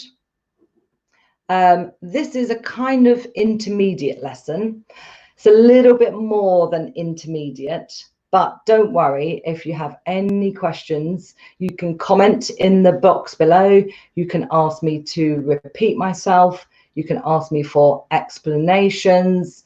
You can ask me for additional information, anything you like. Well, within reason. You can ask me most things and I'll see if I can answer your questions. So this one's a sort of intermediate, perhaps a little bit more advanced. Tomorrow, I'm going to be doing phrasal verbs for the workplace and beyond. I'll try to make that one a little bit easier. And then on Friday, I will be doing Fun Friday for all. So that will be mixed ability. Come with us. Come to my lesson on Friday for the final day of our italki lives, where I'll be doing some fun things with you. Okay, so Sylvia's in Norfolk. Hi, Sylvia. Oh, that's a lovely place, Norfolk, isn't it? Who else do we have with us today? Just so that I know how I can interact with you guys. I want to see who's here. Right, okay. Idioms for the workplace and beyond. Idioms. Do we know what idioms are? Let's have a look. Why is it not changing? I've had a technical problem with my, what's it called, with my keyboard. It's not working, so yeah, I have to do it there. So here we are, idiom. An idiom is a noun. And in the International Phonetic Alphabet, this is how we pronounce it. Idiom. Idiom. At any point in today's lesson, if you want to repeat after me what I say so that you can practice your pronunciation, please do so. Wherever you are at home, you can repeat out loud the words that I say. So idiom, idiom, idiom. Oh, it's gone. I think you get what I mean. Idiom, not idiom, idiom. Okay, next slide. Have you ever wondered, why do people use idioms? Why do people use idioms? And why are idioms so confusing? They are confusing, aren't they? And I don't know if you were watching Adrielle's lesson just before me. It was wonderful, talking about how to get out of difficult situations and cultural sensitivities and so on. Idioms is certainly an area where you might find it a bit difficult to understand what they mean. You are not alone, okay? Many people find idioms very confusing. We have idioms in lots of, all languages have idioms, in fact. All languages have idioms, and they are confusing. So let's look. What is an idiom? Can anybody comment in the box below? Can you tell me what is an idiom? Anybody know what an idiom is? Anyone want to guess what an idiom is? I'll give you a definition myself in a minute, but I just want to see what you think idioms are. Oops. So the definition, or one definition of an idiom, is a group of words in a fixed order. You can repeat with me if you like. A group of words in a fixed order that have a particular meaning that is different from the meanings of each word on its own. So when the words are combined into a phrase, like an expression, they have a different meaning when they are together. That's one of the reasons why it's very difficult to understand idioms. However, it's a very good thing to learn. Idioms are very good things, plural, to learn. It will make you sound more like a native speaker. If you can use a couple of idioms, would be very good. It would help you sound more like a native speaker. It will make you sound more natural. But remember that an idiom does not make sense. You will not be able to understand it if you translate every word. You need to see it as a whole expression. You need to try to think of them as a whole expression. Okay. You can't see who's in the house today. I've only got Sylvia so far. I know there's other people are watching. I can see the viewer figures, but nobody wants to say anything yet. That's okay. I can understand. So here's an example of an idiom. Excuse me. To have bitten off more than you can chew. To have bitten off more than you can chew is an idiom, which means, or that means, you have tried to do something that is too difficult for you. You've tried to do something which is too difficult for you. Do you have something similar in your language? Do you have this same idiom in your language? If so, can you type it in the box below and let me see where else people have this idiom. Sylvia has come up with a definition. Excellent. Expression with a certain meaning. 2-word verbs. Wow. Phrasal verbs are definitely 2 or more words, and idioms are also 2 or more words. And yes, together they mean something different to what they mean separately. So here's an example. To have bitten off more than you can chew. This is an idiom that means that you've tried to do something that is too difficult for you. Idioms often come from years and years, if not centuries ago. They often mean something, they're often describing something that happened many, many centuries ago. And even native speakers probably don't really know the origins. They don't really know what they mean. If we think about them, we can sometimes work it out. So this one, to bite off more than you can chew. Excuse me. I don't know where it comes from. I don't know the history of it, but you can imagine, you know what it's like when the telephone's ringing, ring, ring, ring, ring, and you've just put a big piece of cake or banana or something in your mouth and you can't chew it because it's too much.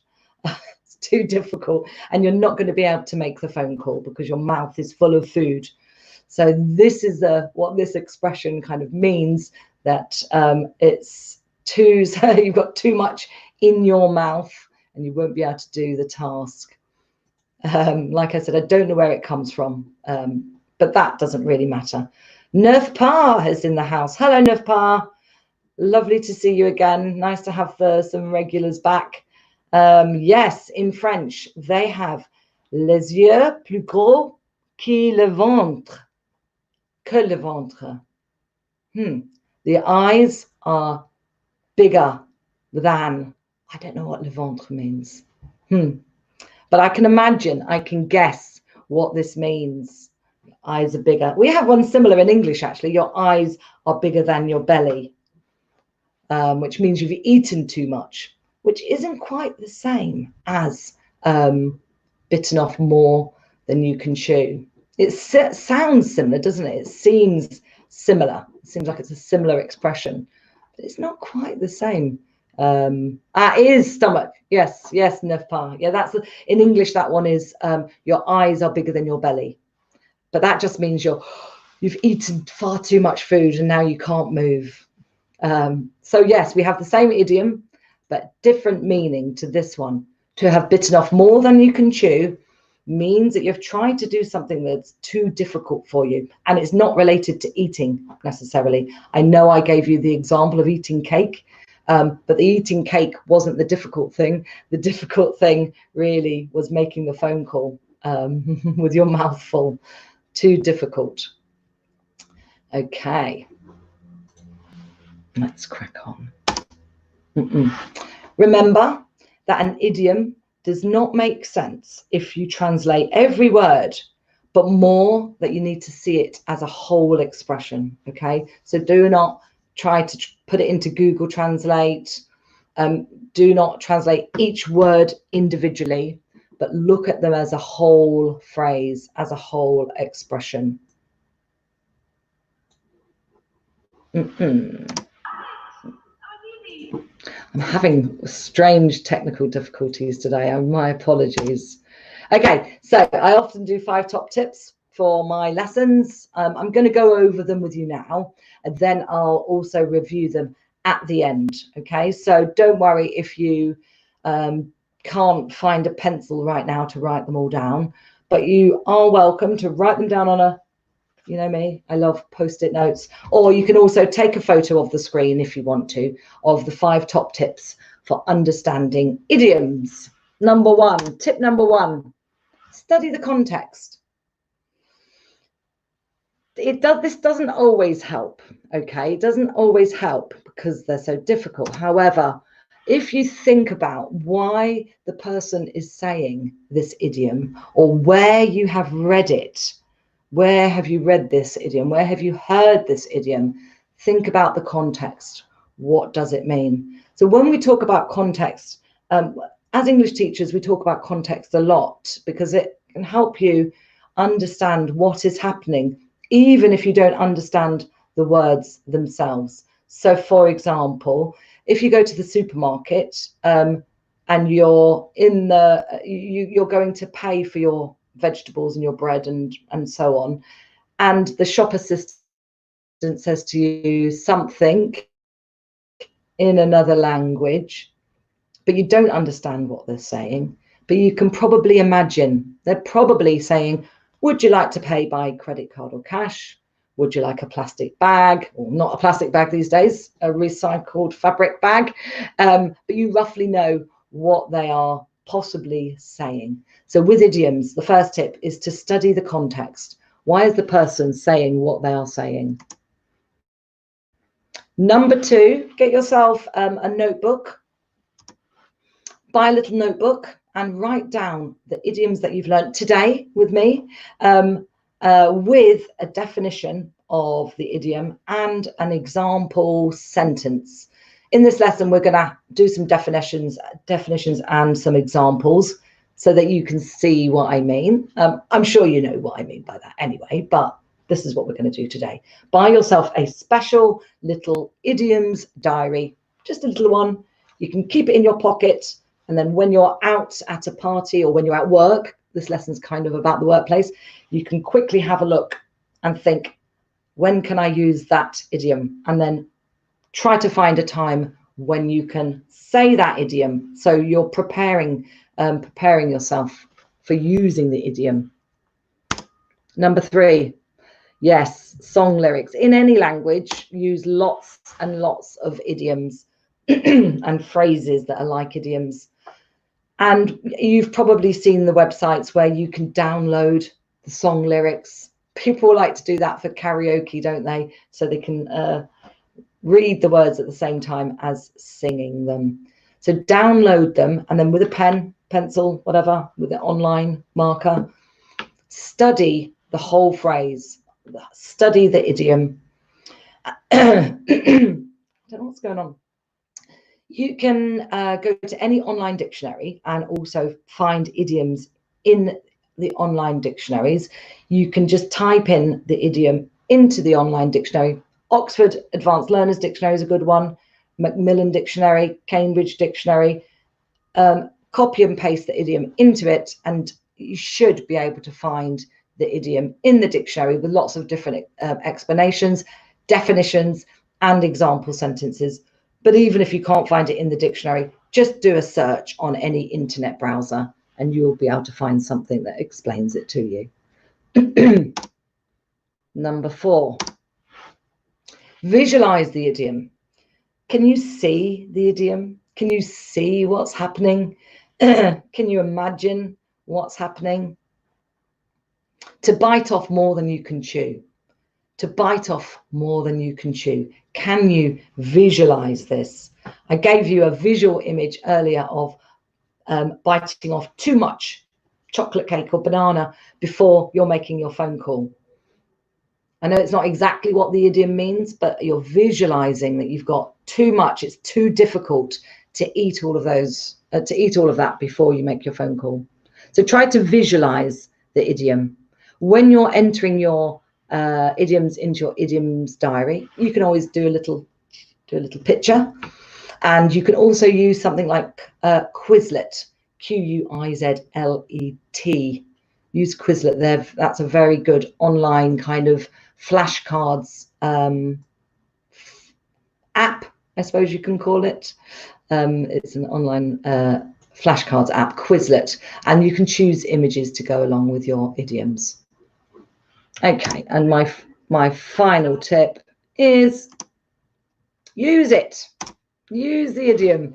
The idioms that you're going to get from me today, you're going to write them down on a piece of paper to start with, hopefully in a idioms diary once you buy one, into your Quizlet app afterwards. And then when you go to work, when you go out, or even on, you know, online, on Facebook or on Twitter or whatever, use the idiom as soon as you can. As soon as you can after today, use these idioms that I'm going to teach you. The sooner you use them, the sooner you will remember them.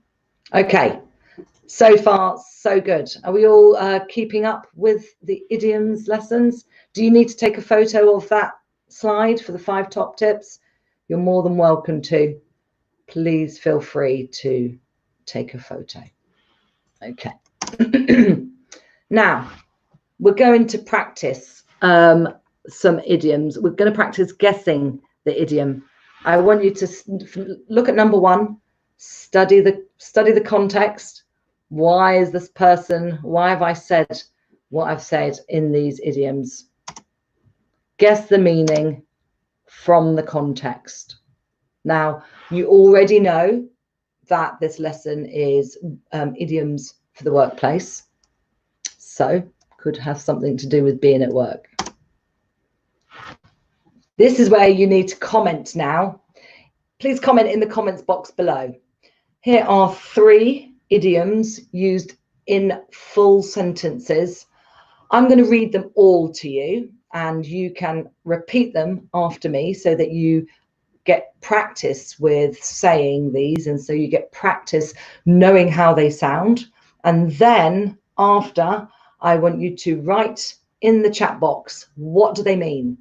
Doesn't matter, just guess anything, okay? Just want to get the kind of creative juices going. So, number 1, you'll need to take the bull by the horns if you want to finish the problem quickly.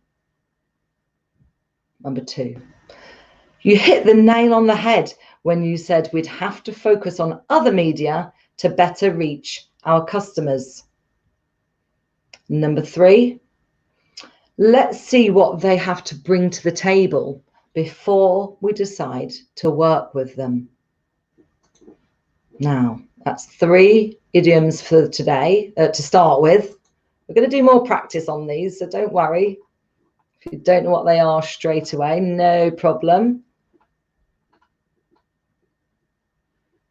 Ah, neuf pas. In French, it's not about eating. Oh, that's going back to the your eyes are bigger than your stomach. How interesting. Ooh, I'd love to have a conversation with you about the differences between the British idiom, your eyes are bigger than your belly, and the French idiom, your eyes are bigger than your stomach. We have Shunho in house as well. Hello, Shunho. Nice to see you. Neuf pas has already said that one of them means to act quickly. One of the idioms that you can see on screen at the moment means to act quickly.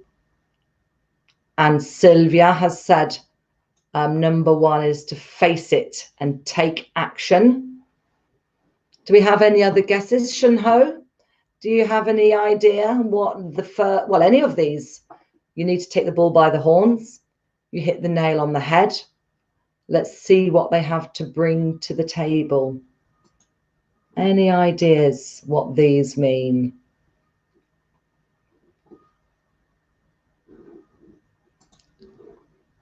Another comment's just come in, but I can't quite see it. I need to enlarge my page. Sylvia, you said the right thing.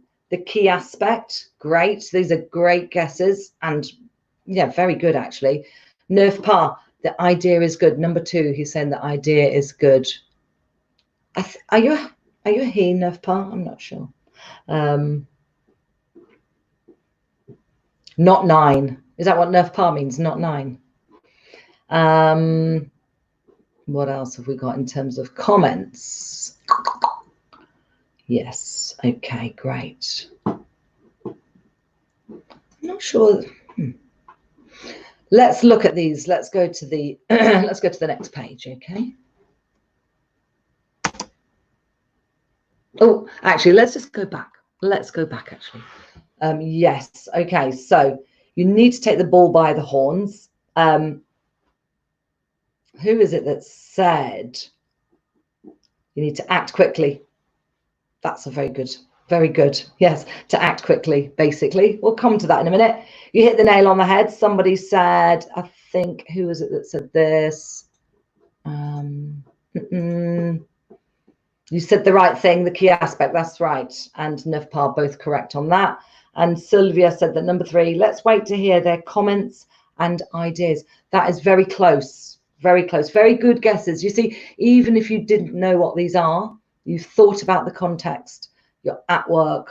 You've used vocabulary and terminology that is appropriate for being at work. So yes, very good guesses. Let's look at a few more before we come to the next exercise. Okay, I'll read, you repeat. We've decided to put hiring an intern on the back burner until she finished the quarterly report. We decided to put hiring an intern on the back burner until she finished the quarterly report. Next one. If you want to be in the top 20 for our industry this year, we'll have to stay ahead of the curve. We'll have to stay ahead of the curve. Next one. Before we go into detail about everyone's role in the new project, let's get down to brass tacks. That's a very old one, I think. Let's get down to brass tacks. What do you think these mean?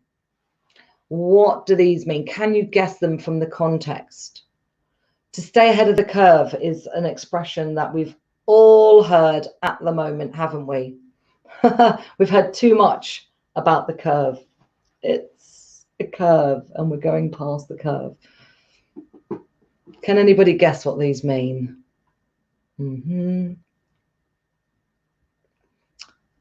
3, what they have to say. I think that's about the previous slide, isn't it? Can you guess what these 3 idioms mean? Can you write in the comments box? Shunho, back burner is to put it aside. Perfect. Perfect. Yes, very good, Shunho. That does mean to put it aside. We'll do it later. I'll explain to you in a minute what that means or where it comes from. Any more guesses on these 3 idioms? What else? What do other people think?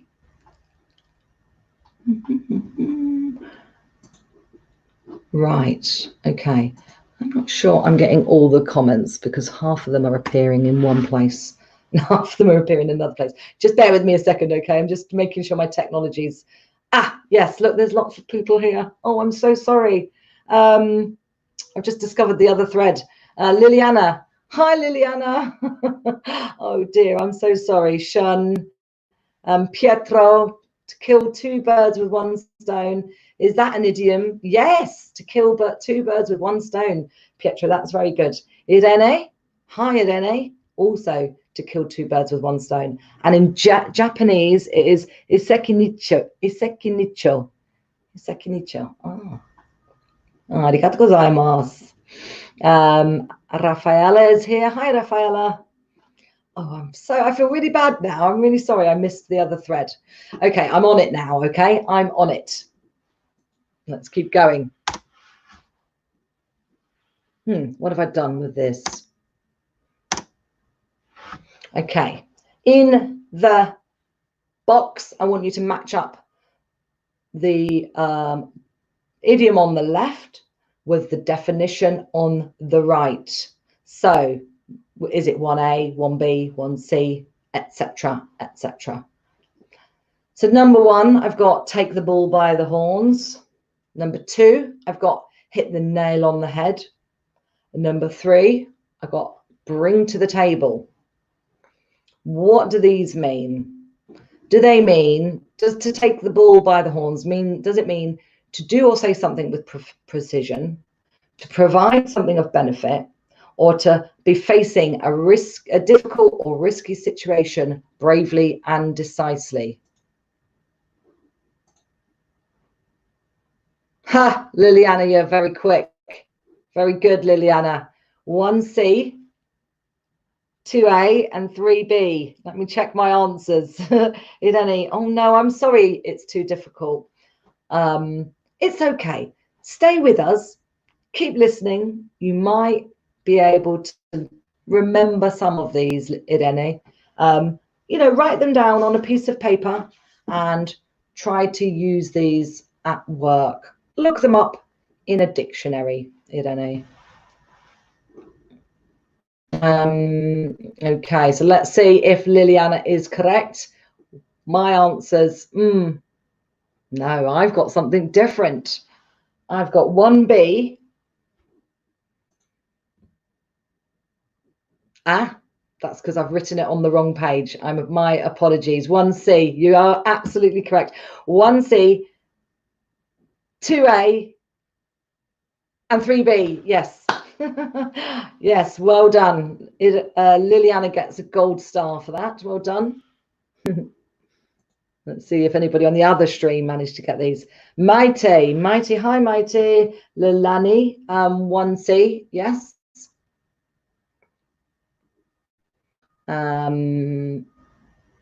Sylvia, how are you getting on with these? Nefpa, how are you getting on with these? Okay, Liliana has given us the answer. 1C. So to take the bull by the horns means to be facing a difficult or risky situation bravely and decisively. Number 2, to hit the nail on the head means to do or say something with precision. Number 3, to bring to the table means to provide something of benefit. Yes, wonderful, great. Let's go to the next one. Same exercise. Who can do this the quickest? Let's look at these. On the back burner, ahead of the curve, let's get down to brass tacks. The definitions are to turn the focus to the essentials or basic facts of a situation. B, to pause work on one project so you can focus on a more urgent one. Or C, to be good at predicting trends. There's that word trends that we've all been hearing about recently. Too much. I'm sure you all know what I'm talking about. Shunho has asked, is to stay ahead of the curve is faster than everyone else. It kind of means that. It sort of means that. Anybody got all 3 answers? Liliana, how are you getting on? You were very quick in the last one. Shunho also got 1B, 2C, and 3A. 1B, yes, great. What else has just disappeared? 1B, 2C, yes, and 3A. Great, well done. Well done, everybody. Are you ready for the next slide?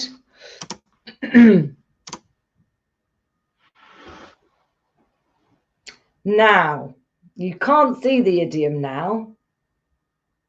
Can you guess which idiom goes in the gaps? Can you guess which idiom goes in the gaps? Number one, why don't you and tell him to leave? It is getting more difficult now, I know. Sorry about that. It's okay. You'll be okay with me. Why don't you blank and tell him to leave? Why don't you, Liliana says, why don't you take the bull by the horns and tell him to leave? Lovely. Number two, I think she blank when she said coronavirus does indeed discriminate. You know, everybody's been saying that coronavirus does not discriminate. It doesn't discriminate. But actually, if you look at the figures, unbelievable, isn't it? That many people from minority backgrounds, working class backgrounds, working in our essential services, in our hospitals, in our schools, bus drivers, train drivers, disproportionately, we say disproportionately from poorer backgrounds. So coronavirus does kind of discriminate. Rafaela, number two, she says that number two is hits the nail on the head. Yeah, I think she hits the nail on the head when she said coronavirus does indeed discriminate. Yes, that is a difficult one, I know, but that's absolutely the right answer, Rafaela.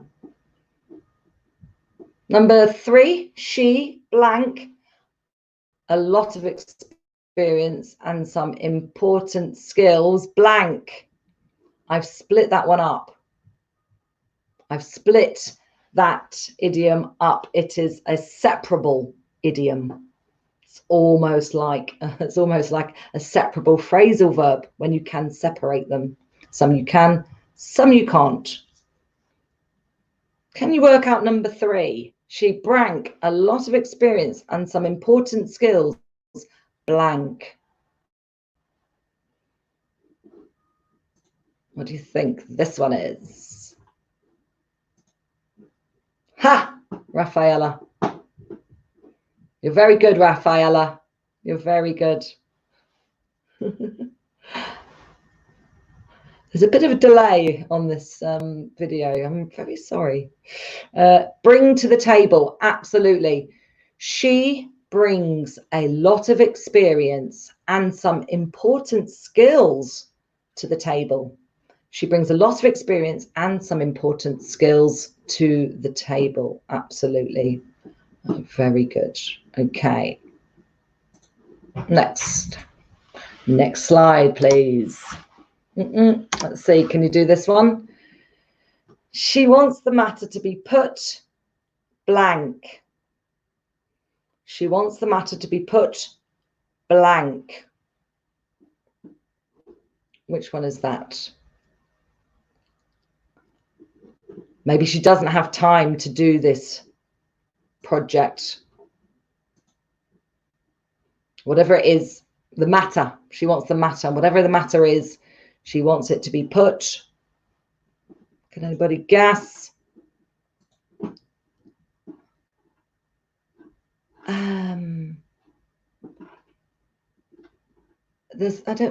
For some reason the comments thread isn't updating unless I manually do it each time. So my apologies if I'm slow at getting back to you. So Rafaela and Liliana have said, yeah, bring to the table. Yeah, she had a lot of skills to bring to the table. Let's look at this one. She wants the matter to be put on the back burner. Absolutely, Liliana. Thank you. Number two, she was blank in the early 1960s when he started promoting running for health. I've said when he started promoting, it meant it's supposed to be she. She was blank in the early 1960s when she started promoting running for health? Can you guess this one? That's a difficult one, isn't it? She was blank when she started promoting running for health. Yes, Liliana, very good.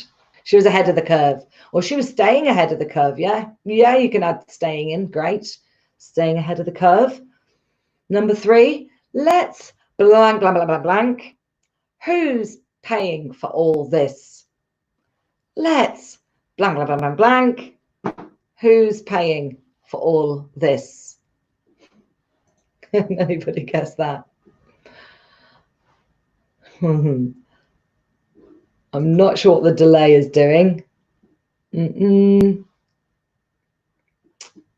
Shunho, something wrong. Don't worry if something went wrong. We're having a few technical problems. We're all in this together. There's another one. Is that an idiom? We're all in this together. Our government often says that. We're all in this together. She was staying ahead of the curve was the last answer I got. Let me refresh the page, see if I'm getting more answers. Number 3, let's blank, blank, blank, blank, blank. Who's paying for all of this? Okay, I'll give you this one. Let's get down to brass tacks. Let's get down to brass tacks. Who's paying for all of this? I mean, it could be, again, you know, with the coronavirus situation, who's paying for it all? Okay, let's go. Yes, Liliana, you did get it right. Let's get down to brass tacks. I've just seen your comment. Now, let's see if you can make a sentence using these, okay? I've got all 6 idioms here, all 6 idioms. You can do any of them.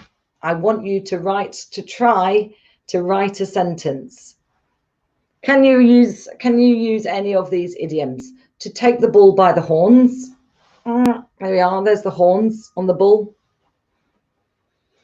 Something about bringing something to the table, or just bring to the table. Hitting the nail on the head. I'm not sure I should be an actor, really. On the back burner. On the back burner. Ahead of the curve. Here's that curve look.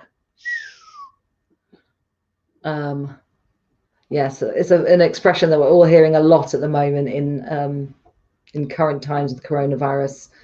Whether a country is ahead of the curve, and actually you can also be behind the curve. The opposite meaning of this idiom, quite handy, quite helpful. You can be ahead of the curve and you can be behind the curve.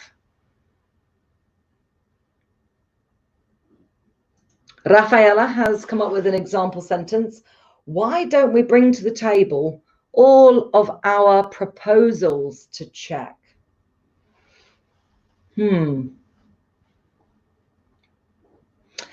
I think, Rafaela, if I'm honest, this one, your example sentence, while it's a good example sentence, it's a little bit literal, actually. It kind of makes it sound a bit too precise, but it does work. It does work. Why don't we bring to the table all our proposals to check? Sure, good. Think of it more of as a metaphor as well. So it's not literally a table necessarily. Doesn't literally have to be a table. Let's go back. Anybody else to take the ball? That's okay. I hope that doesn't put you off trying, because it was still a good sentence, but just also think of it wider.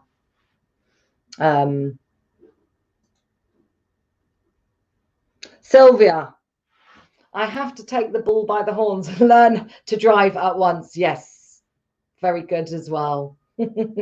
Yes. Have you tried driving? Have you tried taking your driver's license before? Has it been difficult? But no, you're right. Get on with it. Get cracking. 2 more phrasal verbs for you. 2 more idioms. Get on with it. Idioms. Get on with it. Get cracking. Learn how to drive at once. Shun ho. Let's get down to brass tacks. The virus is from China. I thought the virus was from animals, actually. I see your point, though. I can see why you've used that in a sentence. That does work. It does work. I'm just challenging you politically a little bit. Yes. Liliana, sooner or later, I have to take the bull by the horns and improve my German. Ja, ich auch. Ich habe viele vergessen. Ich muss Deutsch. I don't even know how to say it now. I must return to learning my German. Yes, I keep meaning to. I have to take the bull by the horns. You know what? I think you've inspired me today to take the bull by the horns and get back to learning my German. All of these great bits of advice that us teachers give you when you're learning English, I could easily listen to myself and start doing 5 minutes of German a day, 10 minutes of German a day. Rafaela, I have to take the bull by the horns and throw away all the old things. Yeah. Have you got lots of stuff in your house? I'm imagining, I'm visualizing. Remember that tip? I'm visualizing that you've got lots of stuff, lots of things, and you just need to do it. Right. I'm going to take the bull by the horns and I'm going to throw away so many old things. Is that what you mean? Have I got that right? Richtig. Ja, Liliana, ja, richtig. Maybe we should do it together, wirklich.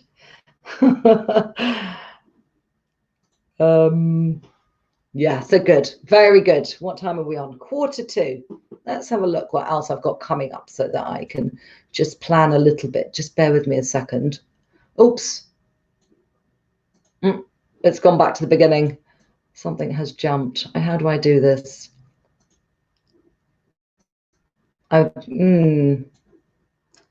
Slide, I was on 22. Complete each idiom. No.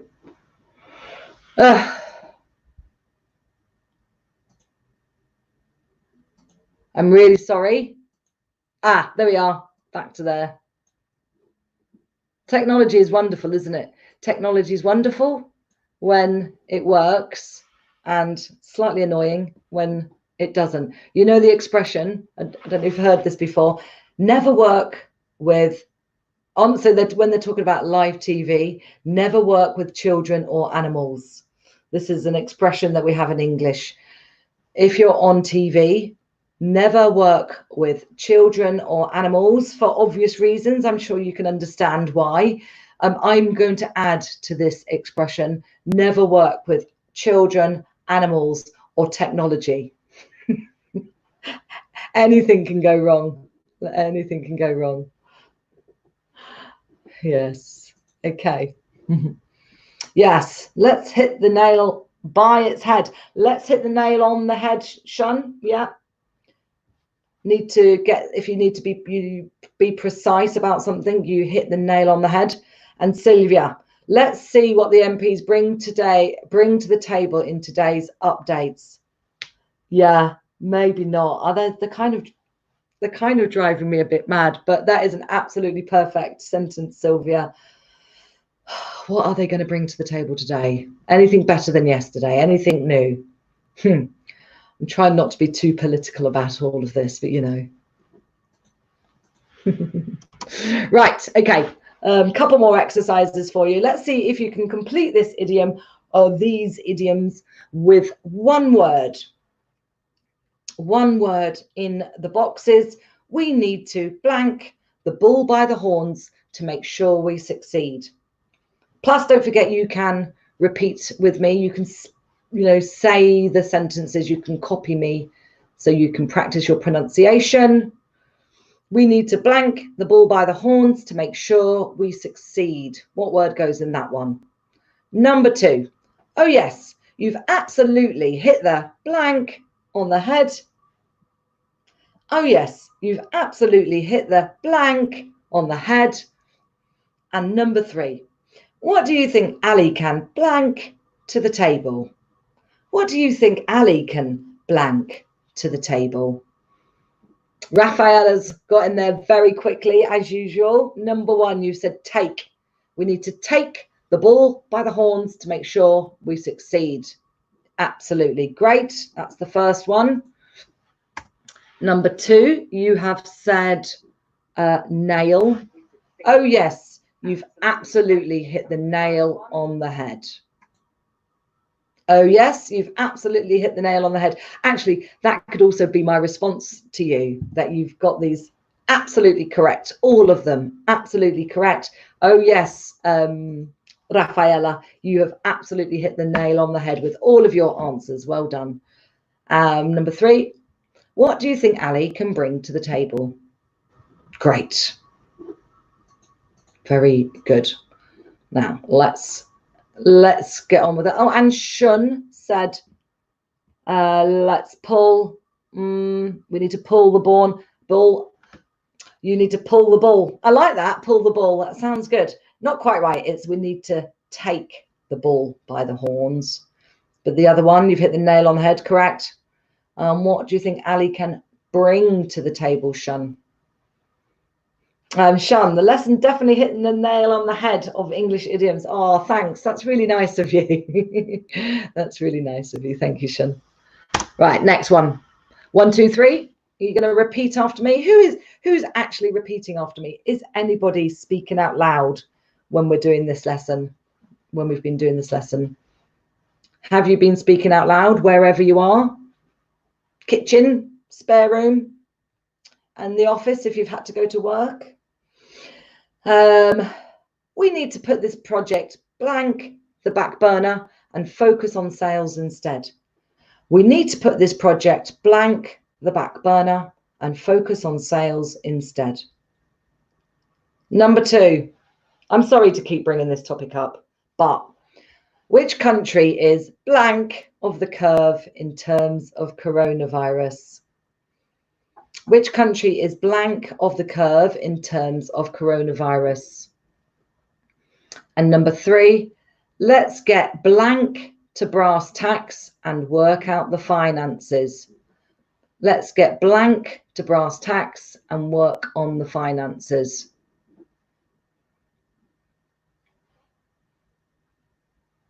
Who have we got? What have we got? Shun. On. Yes. We need to put this project on the back burner and focus on sales instead. Very good, Shun. Number two, which country is ahead of the curve in terms of coronavirus? Perfect. And number three, let's get down to brass tacks and work out the finances. Very good. Now, who can remember? Who can remember what is the opposite of ahead of the curve? So number two, which country is the opposite of ahead of the curve in terms of coronavirus? And can anybody answer that question? Who knows? One, which country is ahead of the curve of coronavirus? And which country is the other one, the opposite? Can anybody guess what the opposite of ahead is in this? Shun, gold star, behind the curve. Yes, so it's ahead of the curve. And when it's the opposite, we just say behind the curve. So we don't need the little preposition of. We just say we are behind the curve. So answer the question then. Go on. I'd like to see who you think. Number two, which country is ahead of the curve in terms of coronavirus, and which country is behind the curve in terms of coronavirus? I live in the UK, and I know that we are not ahead of the curve at all. If anything, we are one of the worst in terms of dealing with it in the UK. I know that New Zealand has dealt with it very well. Jacinda Ardern, the President Prime Minister in New Zealand, complete lockdown and dealt with it very well in New Zealand. In the UK, we are very, very behind the curve. Okay. Very good, everybody. Now, I've just got a couple more slides and a couple more minutes. I always give these tips at the end of my lessons just because I think it's so useful for anything that you're learning, whether it's grammar, phrasal verbs, pronunciation, anything, use these tips. Okay, speak and write whenever you can. Speak whenever you can. If you know somebody that speaks English, even if their first language is another language, speak with them in English whenever you can. On Facebook, give me some other examples. Actually, give me some examples of where you can speak or write in English. Sylvia says that Costa Rica is ahead of the curve. Good. Well, that doesn't surprise me, actually. I'm quite confident that Costa Rica would be ahead of the curve. Great. What a great place. San Jose, loved it. Absolutely. Now, watch and or listen at the same time, obviously. TED Talks, podcasts, YouTube. If you're doing, this is an additional tip, if you're doing listening practice when you're watching TED Talks and podcasts, well, podcast is listening anyway, but YouTube, do not have the subtitles on. Turn the subtitles off. If you have the subtitles on, you are doing reading practice. So if you're doing listening practice, do watch or listen without the subtitles or without the script, without the font, the script on the websites. Listen without subtitles. You can watch or listen many times, 3, 4, 5 times, and watch with it on, with them off, with them off, with them on. Make sure you write down any words that you don't know into your personal dictionaries and read. Honestly, you're going to need to expand your vocabulary every single day. I'm over 40 and I'm still expanding my vocabulary every day. I learn from my students. I'm always learning new English words, even from my students. It's very important to read whenever you can, as much as you can. Novels are a very good thing to read. They use a lot of idioms in novels and phrasal verbs. We don't normally use phrasal verbs when we write, but in novels we do. Read out loud. This, I know people don't like doing this, but honestly, it's a really good exercise. You can read anything. You can read a telephone book. You can read a recipe book, whatever. Whatever you do not put your English learning on the back burner, says Shun Ho. Yes. Do not put it on the back burner. You have hit the nail on the head. You have hit the nail on the head, Shano. If you want to get ahead of the curve with your English learning, you need to not put it on the back burner. Wonderful. That's made me smile. Read out loud. It makes your brain and your mouth and your brain connect with each other. It helps train your brain to know what you sound like when you speak. You can even record it on your phone and listen to yourself. Then you will be able to spot your own mistakes. You'll be able to self-correct yourself if you hear yourself speaking. So read out loud. This lesson, you can read it out loud. A website, you can read it out loud. Even the subtitles for when you're doing, when you're listening to your TED Talks and your podcasts and whatever, you can read the subtitles for that from those out loud when you've got them on, when you're doing reading practice. Do speaking practice at the same time, and obviously read silently. You can read silently anywhere, obviously, and do it every day, basically, little and often. If you're learning German, as well, do the same thing, little and often, or a lot and often. Why not? Okay, so here's the top tips again. I'm just going to pull them all up at the same time. We've only got 3 minutes left. Oops, I need to go back. 5 top tips for understanding idioms. While I've only got a couple of minutes, actually, if you've got any questions, please pop them in the box and I'll try and answer them in the next couple of minutes. Also, you can contact me on italki on my profile. I've had people from my live lessons sending me messages, sending me things. I totally welcome you sending me anything on, well, within reason, to my profile. You can book lessons with me if you want to.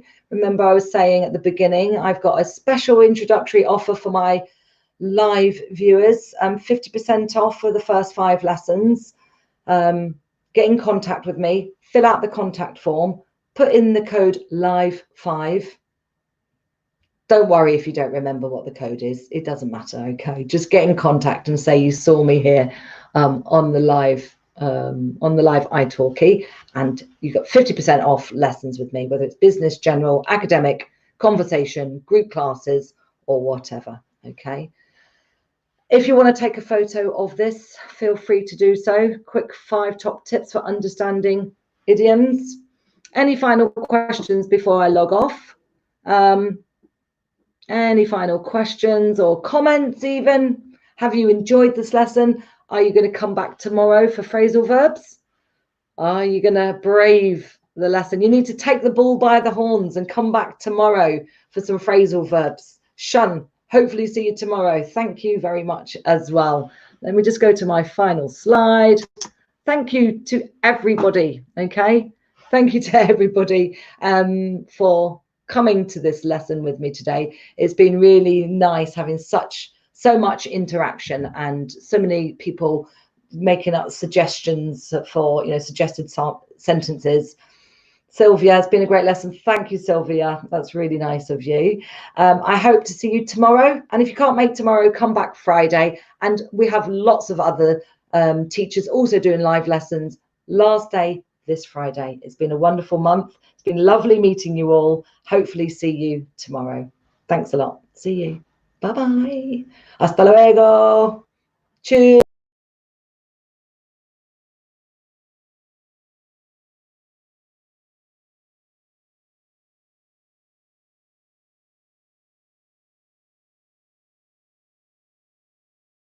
Situation. Yeah.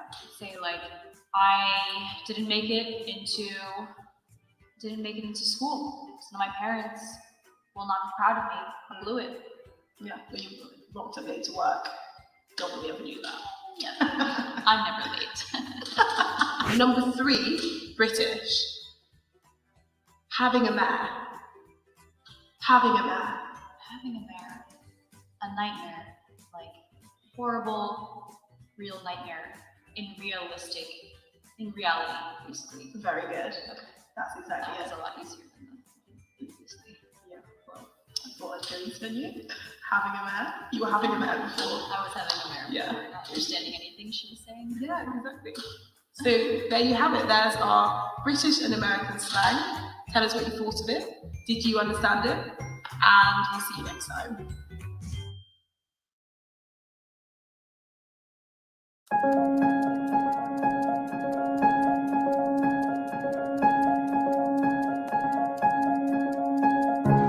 My name is Vũ Nguyễn. Tên tôi là Vũ Nguyễn.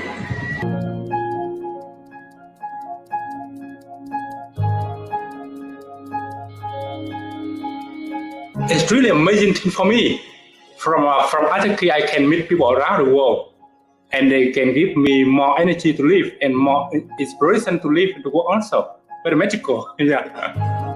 When I can go on lesson and I feel that I'm doing a very good job, and then working at home is a very wonderful thing.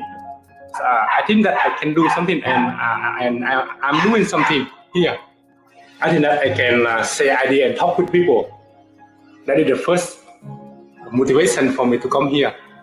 The second thing that I can have some money for my life, to make my life become better and more comfortable.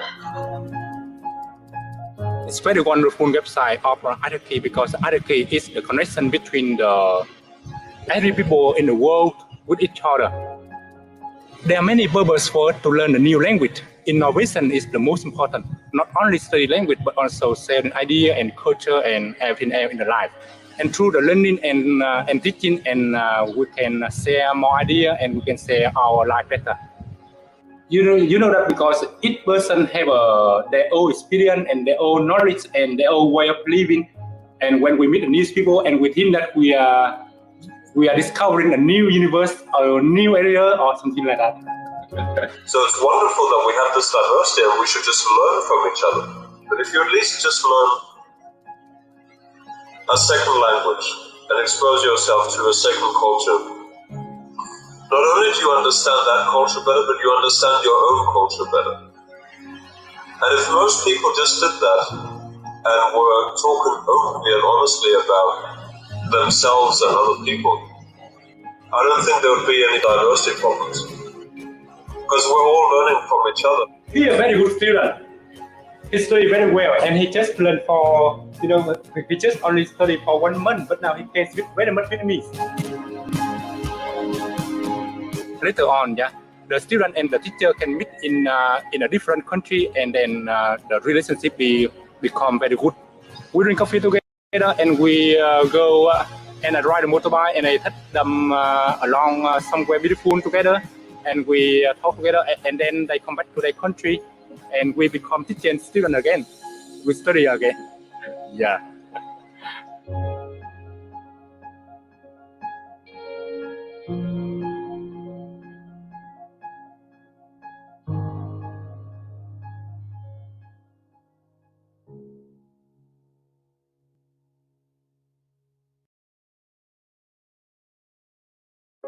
The number of refugees worldwide has reached historic levels as tens of millions of people seek asylum from conflicts in their home countries.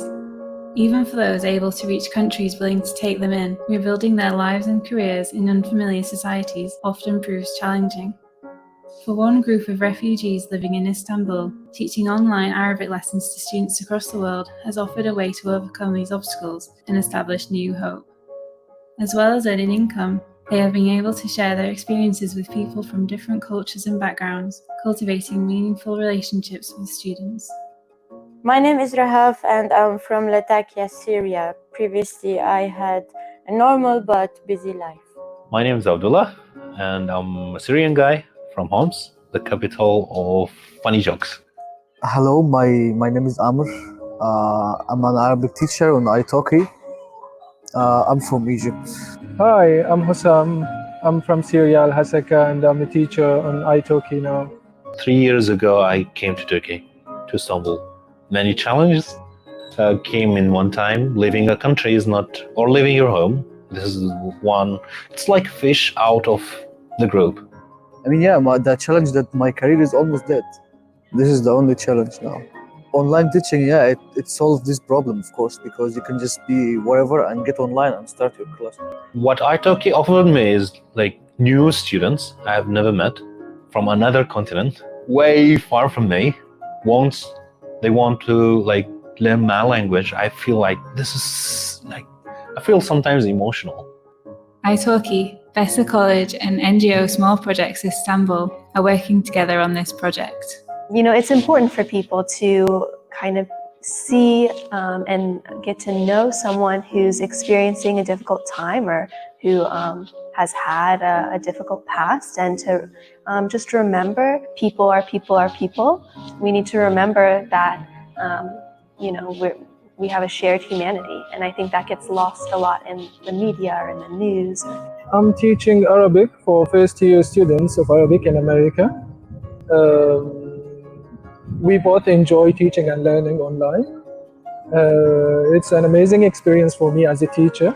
I find it so helpful for me, also for the students. Going into it, people might like have these assumptions that you're supposed to like learn something about refugees or like understand something new, but I think it's like most valuable to realize that like you're not really learning anything new other than that like this is like just another person just like you. My tutor Mohammed was like so nice and so willing to work with my level of speaking and comprehension. At the beginning, teaching online was a new experience for me, and it had a lot of challenges, but now I'm used to it, and honestly I'm enjoying teaching Arabic on italki. I care now, I care more. I care more about the language, I care more about my students. Teaching Arabic is something valuable for me. Maybe give me hope, or I feel gain hope. It's reward for me.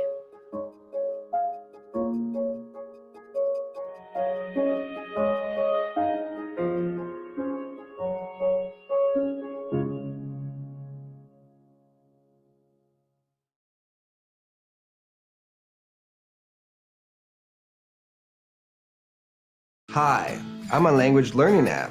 Can we move on? This is a dog. I don't have a dog. Repeat after me. This person eats bread. I want to practice English for my job interview. Incorrect. You haven't reached this lesson yet. Now repeat after me. This person eats bread. Fine. This person eats bread. That's better. Moving on. ¿Cansado de aplicaciones de idiomas inflexibles?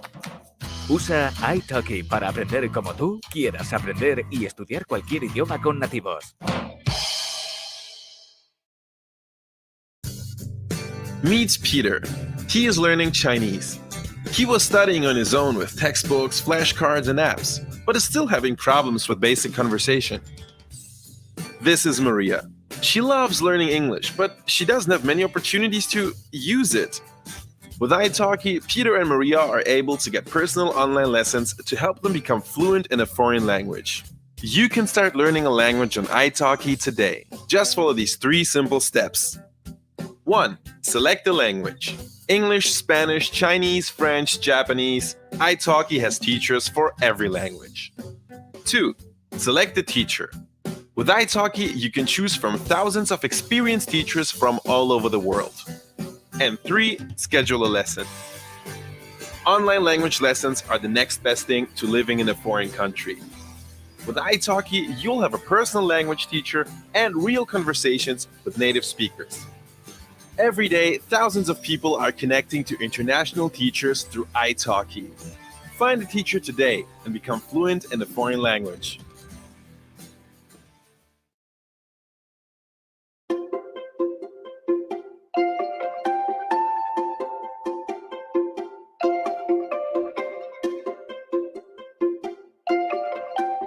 Hi, my name's Tom.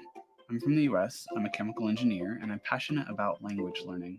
I've used italki to learn 8 languages to a conversational level. I grew up in Colorado, where I was exposed to many different cultures, which cultivated my interest in languages. One of the first languages I became conversational in was Norwegian. I decided to book a trip to Norway. To prepare, I found a group class with around 7 people. Not only were they extremely expensive, it was around $40 to $50 per lesson, but progress was also frustratingly slow due to the size of the class. I heard about italki from a positive review from a famous polyglot. I was amazed to discover that I could learn any language I want, one-on-one, and for the fraction of the price as offline classes. I thought, how is this even possible? I immediately signed up with 2 teachers in Norwegian. One teacher, we would have conversation lessons and go through a textbook, and with the other teacher, we would go through worksheets and chat about random things. So, essentially, I structured the classes in a way that would suit my own learning style, which never would have happened without italki. Within a year, I was relatively fluent in Norwegian. I was so happy that I could actually go to the country and use the language in a practical setting. And the best part is that I really enjoyed the learning process. I thought, why stop there? I picked up Italian and mixed my interest in Italian cooking with lessons on italki. After learning Italian for a year and going to northern Italy, I was able to easily get around and communicate with people. I then decided to set myself a personal goal of passing an advanced Italian exam, and my teacher on italki helped me to achieve this. I was hooked. I'd found the ultimate formula for learning a language from scratch and staying motivated. I would book a holiday in a new country in 1 year's time so that I could put the language into practice. I did the same with Japanese, French, German, Russian, Czech, and Hungarian, and even explored Chinese, Thai, Serbian, Farsi, and Sicilian. From this process, I made so many valuable friendships and connections that has improved not only my communication, but also my confidence. Whether I'm watching the news in German, reading about Italian politics, speaking to my cats in Norwegian, on the phone to my friends in Bergen, or watching fitness and nutrition videos in Czech, I find a way to get at least some practice of one of the languages every day. I found the best way to stay motivated is to align my interests with my language learning, and in that way it doesn't take over my whole life, which people often believe. I find this way of learning on italki so much fun.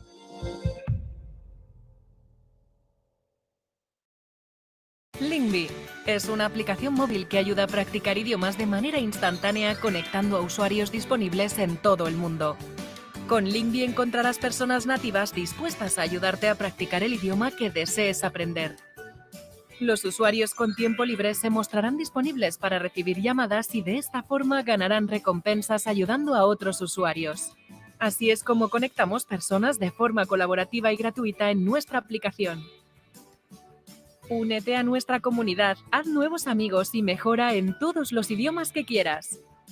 Descarga Lingby y practiquemos juntos.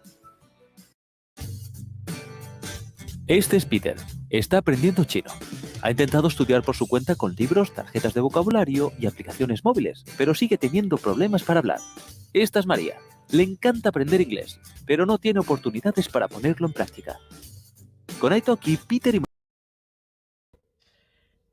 Hello, everybody. Good morning, good evening, wherever you are.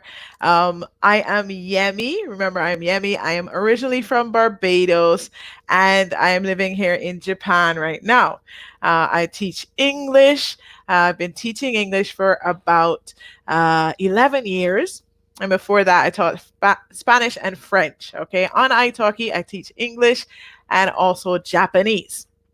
So please drop a comment in the comment box, in the chat box. Let me know who you are, who is here today. Hello, everybody, who is here today, and your country. I see Marina is here already.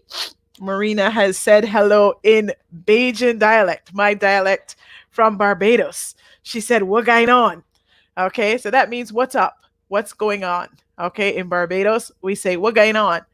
And generally, the response is, I just here, which means I'm just here, nothing special. Okay, so thank you, Marina, for greeting me in Bajan dialect. Wow. Oh, you found it on the internet. Thank you, Marina. That is so nice. Hey, Katerina, hello. Nice to see you. Nice to see you. Okay. So today, again, we are doing social issues, okay? We're down in the home stretch. It's Wednesday. So tomorrow and Friday are the last two classes, almost finished. Thank you guys for joining us for so long. It's been 6 weeks. 6 weeks of live classes, 6 weeks. So today we are studying social issues again. Okay, I'm going to share a screen with you. We're looking at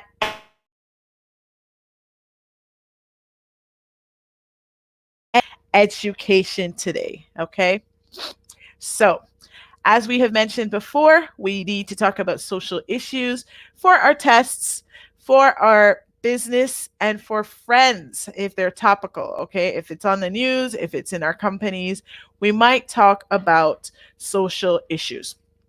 So like I said, today's topic is education. Today's topic is education. Please continue to drop your name in the comments. It's good to see everybody. Hi, Grazia. Nice to see you. Okay, we're talking about education today. And yes, this picture is me.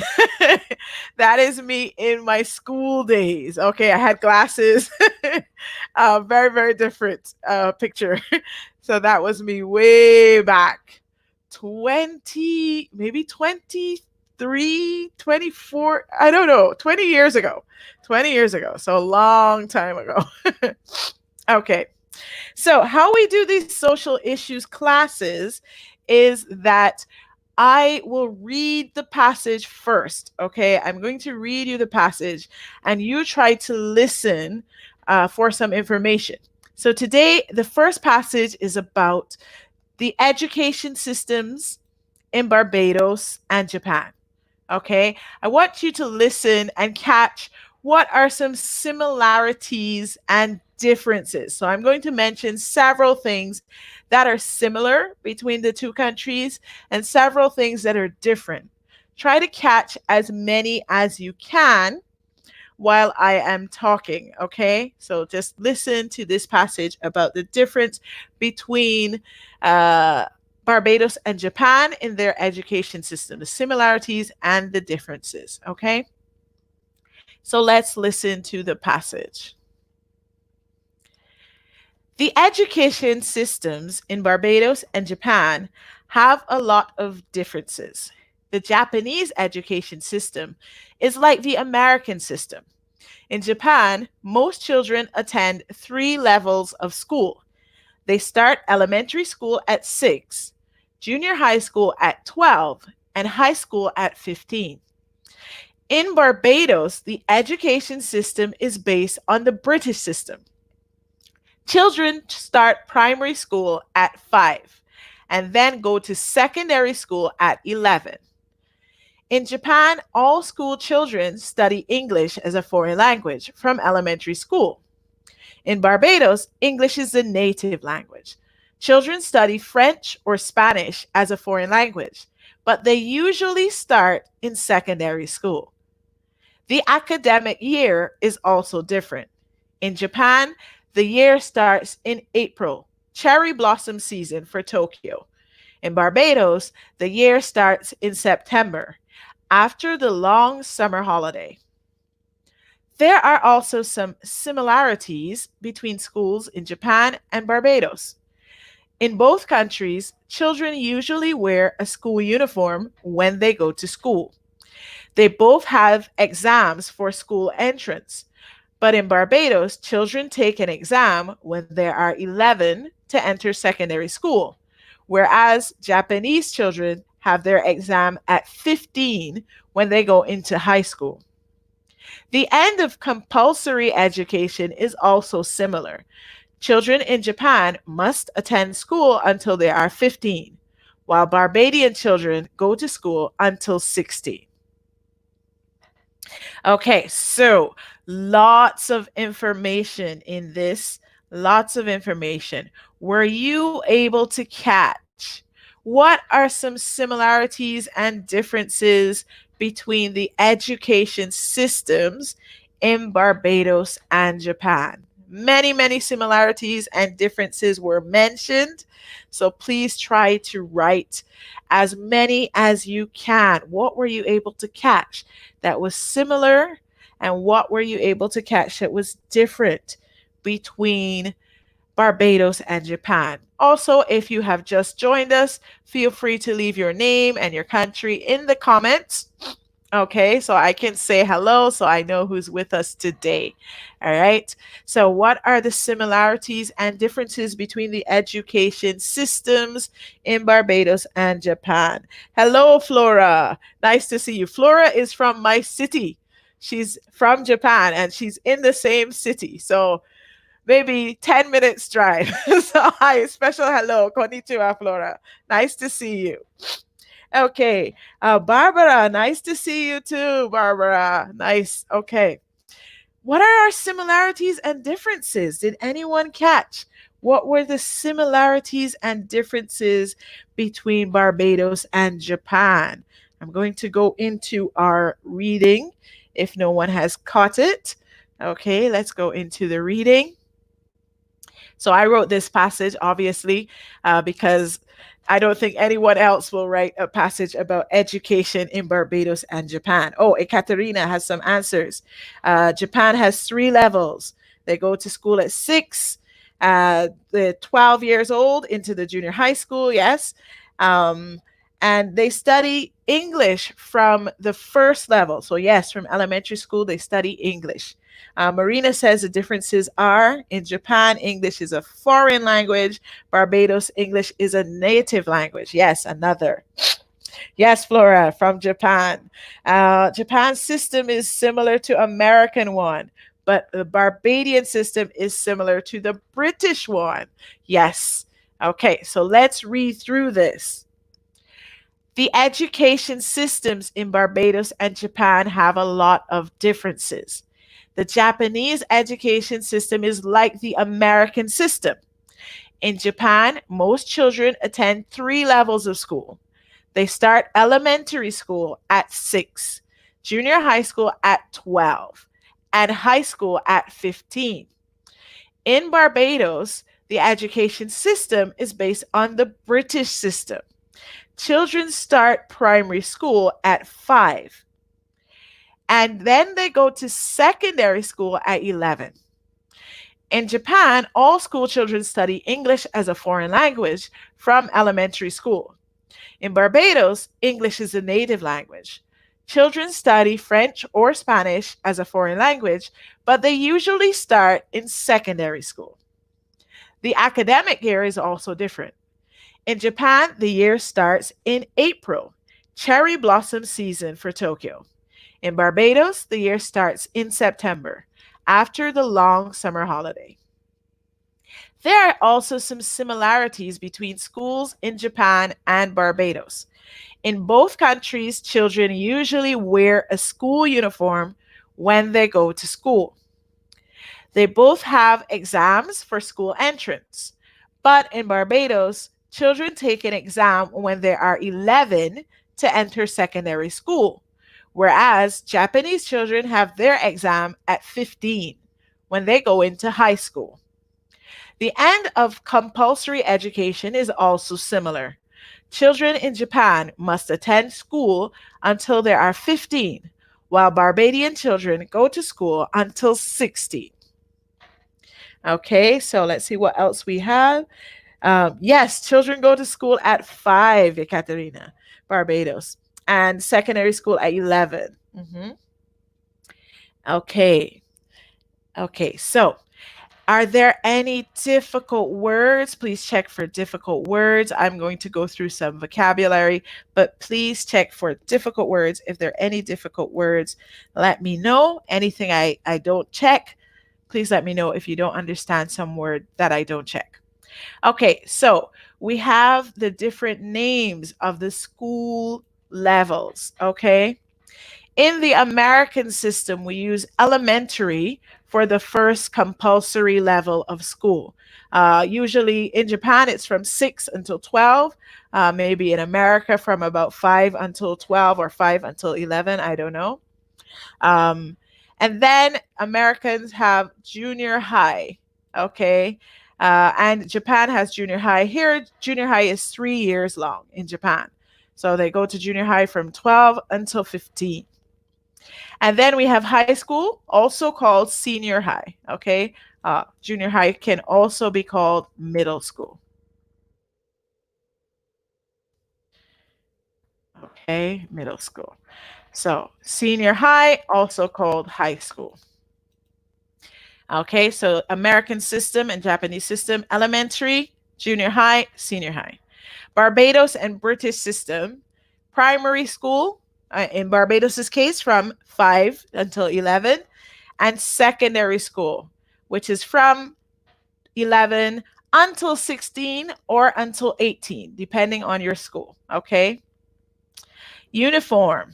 So uniform is special clothes you wear to school that everyone looks the same, okay? For example, this is my school uniform here, okay?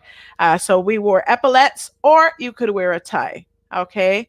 At my school, there is one uniform for the first 3 years. So the first, second, and third form wear one uniform, and the fourth, fifth, and sixth form is 2 years. So the last 4 years, we wear this uniform, gray and white, okay? All right, that's a uniform. Compulsory. Compulsory means something you have to do.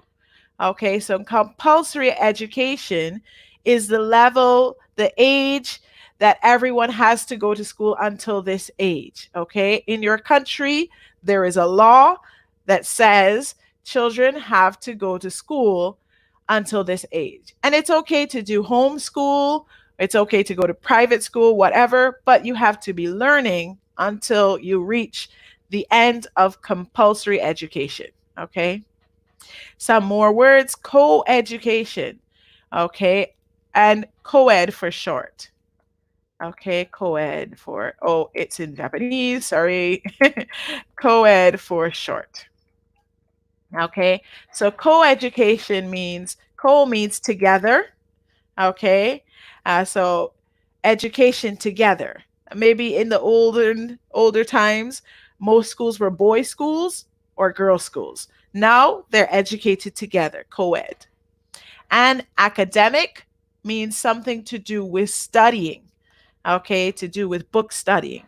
Vocational means something to do with learning a trade, okay? So learning how to be a seamstress, sew clothes, that's a vocational training, okay? Learning how to be a computer technician, fix computers, that's vocational. So it's about learning something you do as opposed to learning something that you just study, academic, okay? So discussion time, everybody, discussion time. What is your education system like? Tell me about your education system in your country, in your area. What age do people start school? What schools do they go to? What do they study? Okay, is school free? How many years is school free? Okay, tell me about your education system. Okay, tell me about your education system. What is your education system like? Marina wants to know what is obligatory. Obligatory. Did I say it? Where is obligatory? Did I say obligatory? Sorry. No, I don't think I said obligatory, but obligatory is the same as compulsory. Maybe that's what she's pointing out. So something you have to do, obligatory. And also mandatory. Okay, so they're all words for something you have to do. Okay, so what is your education system like? Okay, in Spain, it's obligatory from 6 to 16 years old. Okay, from 6 to 16 years old are the years you have to go to school in Spain. Okay, how about Italy and Ukraine? Flora is from Japan, so it's the same.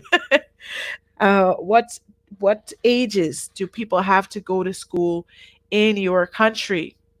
Do they wear a uniform? Are the schools co-ed, boys and girls? Are co-ed schools more common? Okay, is it two schools? Elementary and is it two schools, sorry, primary school and secondary school? Or is it three schools, elementary, junior high, high schools?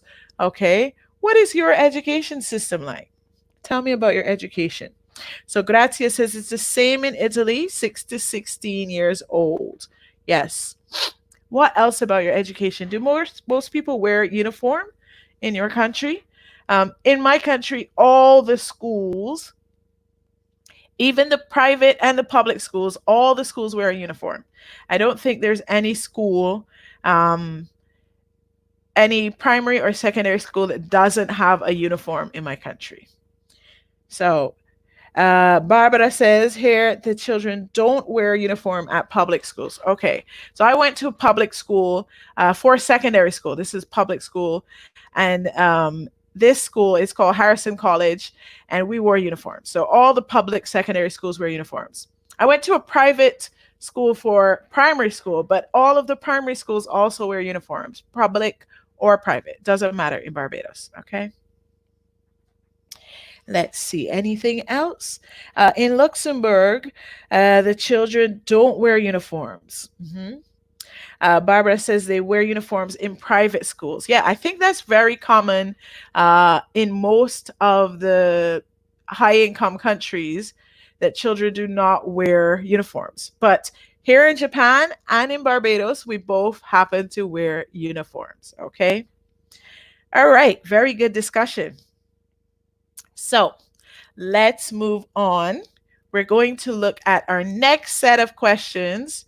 Sorry, we have another discussion question. So what are disadvantages and advantages of your school system? What are disadvantages and advantages of your school system? Okay, so I think, for example, it's an advantage to go to a school for a longer time. In Japan, junior high school and senior high school are 3 years each. Okay, which means it's a very short time. I think because we go to school for 7 years, we can have a better program. Okay, we don't have to worry about an exam, a big exam to get into another school. We can just concentrate on studying, and we can make a comprehensive program for any subject. So I think that's an advantage to going to school in Barbados, that you can have a long time, 7 years, to study something. And so it gives you the opportunity to just concentrate on studying without worrying too much about going to another school, switching friends, anything. Okay, so I think that's an advantage. What are some advantages and disadvantages in your area? Flora says the high school students have to work hard to pass the entrance exam of universities. Some prestigious universities are very difficult to enter. So, yes, Japan, they have an entrance exam. We have an entrance exam also to go into university. I think that's rare because in the West, we usually go into university just on our grades and an essay. We don't take an exam, a specific exam. Okay. But when you go to university in Japan, it's quite common to take an exam with that university. So you go to that specific university and you take an exam. Okay. Let's see. And Ekaterina says in Ukraine, there are 3 school levels, 4 years for primary, next level is 5 years, and the oldest school is for 3. That's interesting. In her, let's see, when she was in her childhood, she wore a school uniform, but nowadays people don't. Hello, David. Barbara says she thinks the Spanish school system has some important deficiencies. For example, in English, we teach our children grammar and vocabulary, but they barely speak English. I think that problem is common. I think that is really common. So in Japan, we have the same problem. We're teaching lots of grammar and vocabulary, but no speaking. And we have the same problem in Barbados, where we teach French and Spanish with lots and lots of grammar. So I remember learning Spanish and just being like, oh, as, amos, just lots of grammar, but not very much opportunity for something practical, conversation, watching a movie, reading a book, and if you have to read a book, it's like old book, boring book. So yes, that's a big disadvantage in, I think, many school systems. Okay. Marina says, in Luxembourg, the children learn 4 languages. In Luxembourg, they learn 4 languages. Wow. French, German, English, and Luxembourgish. Wow. 4 languages. That's amazing. Ekaterina says, in Ukraine, students have an exam to enter the university too. So Ukraine and Japan have that in common. Okay, I did not know that. All right, so let's go on. Our next passage is about, we have it right under here, so I'm just going to move it some. Okay, educational technology. Educational technology. So I want you to listen. What does an educational technologist do? And what is virtual education? So your 2 questions for this listening. What does an educational technologist do? And what is virtual education? Okay, so we are going to listen to this passage. Educational technology is an inclusive term for both the materials and the theoretical foundations for supporting learning and teaching. Educational technology is not restricted to high technology, but is anything that enhances classroom learning in the utilization of blended face-to-face or online learning. An educational technologist is someone who is trained in the field of educational technology. Educational technologists try to analyze, design, develop, implement, and evaluate process and tools to enhance learning. While the term educational technologist is used primarily in the United States, learning technologist is synonymous and used in the UK as well as Canada. One part of educational technology is virtual learning. In practice, a virtual education course refers to any instructional course in which all or at least a significant portion is delivered by the internet. It is a form of distance learning in which course content is delivered by various methods such as course management applications, multimedia resources, and video conferencing. Virtual education and simulated learning opportunities, such as games or dissections, offer opportunities for students to connect classroom content to authentic situations. So, some bigger words here. Okay, this article is from Wikipedia, so we've got some bigger words going on. But were you able to catch what does an educational technologist do? And what is virtual education? Were you able to catch those two things? What does an educational technologist do? And what is virtual education? Okay. All right. So let's check some comments. Okay, Flora says, in Japan, students are more required to listen to the teachers. And it's good to get knowledge, but there are few discussions among students.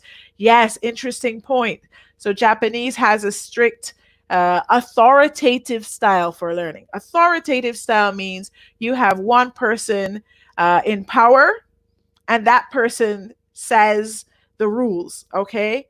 So the teacher is in power, and we say, we teach, we tell the students what to do. The students don't really work in groups so much. Well, in my class, they work in groups because my class is specially for speaking, usually. But they often only listen to what the teacher says, write what the teacher says. So it's quite different from the group-based learning style that's becoming popular. Let's see. Grazia says the cons of their education system should be related with the world of work. There's too much theory. So they study in their books, but they can't do, they don't learn a lot of things that you need to become a good worker in the workforce. Good point. Okay, so related to this passage, Ekaterina says the educational technologists try to analyze, design, develop technologies which support learning and teaching. Good summary. Good summary. Very good summary of what an educational technologist does. Okay. What is virtual education? So we've got what does an educational technologist do, and what is virtual education? Were you able to catch what is virtual education?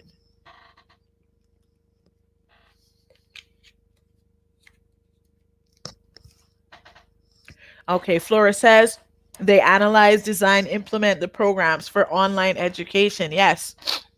Yes. So basically, the educational technologist is working on developing technology for the school, for the class. Okay, so let's look at our passage and we'll find out more about what the educational technologist does and what is virtual education. All right. Educational technology is an inclusive term for both the material tools and the theoretical foundations for supporting learning and teaching. Educational technology is not restricted to high technology, but is anything that enhances classroom learning in the utilization of blended face-to-face or online learning.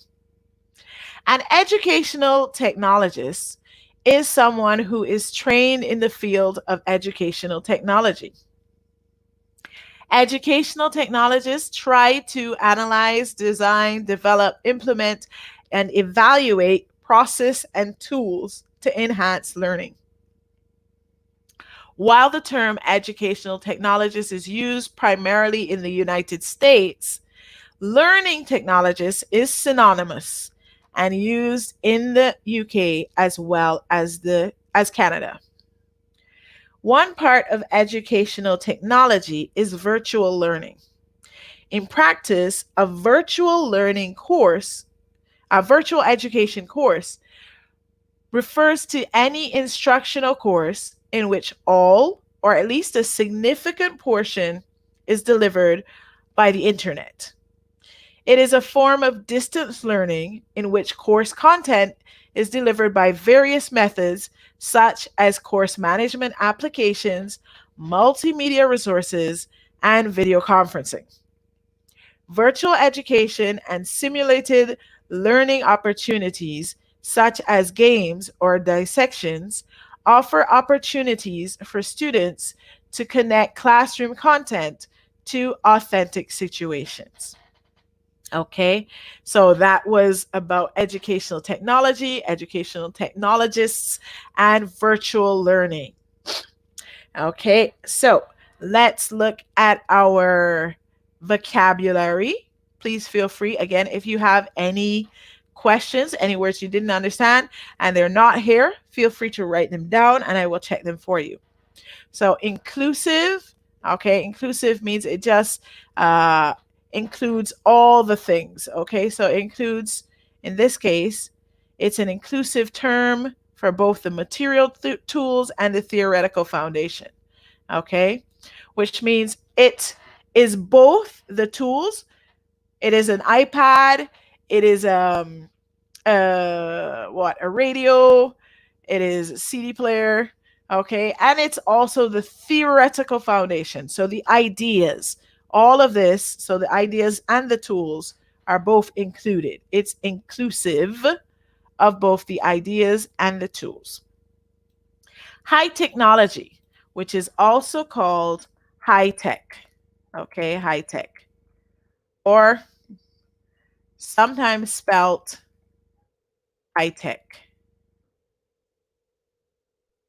okay? So high technology is the latest things, computers type things, iPads, tablets, these sort of things are high tech, okay? Low tech are older technology or technology that don't have a lot of functions, like a radio, okay? A radio with a CD player, that's low tech, okay? But you can still use it in the classroom. So as it says, it doesn't have to be high tech. Okay, educational technology is not really restricted to high technology. Anything that you use in the classroom, any technology used in the classroom is part of educational technology. A technologist, okay, remember this IST has many meanings, but one meaning is to make the person who does something. So piano is a thing. The person who plays the piano is a pianist. Okay, technology is an abstract idea. A person who uses that technology or makes that technology is a technologist. Multimedia.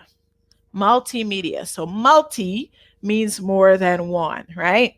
I am multilingual. I can speak more than one language. Multimedia means using different media.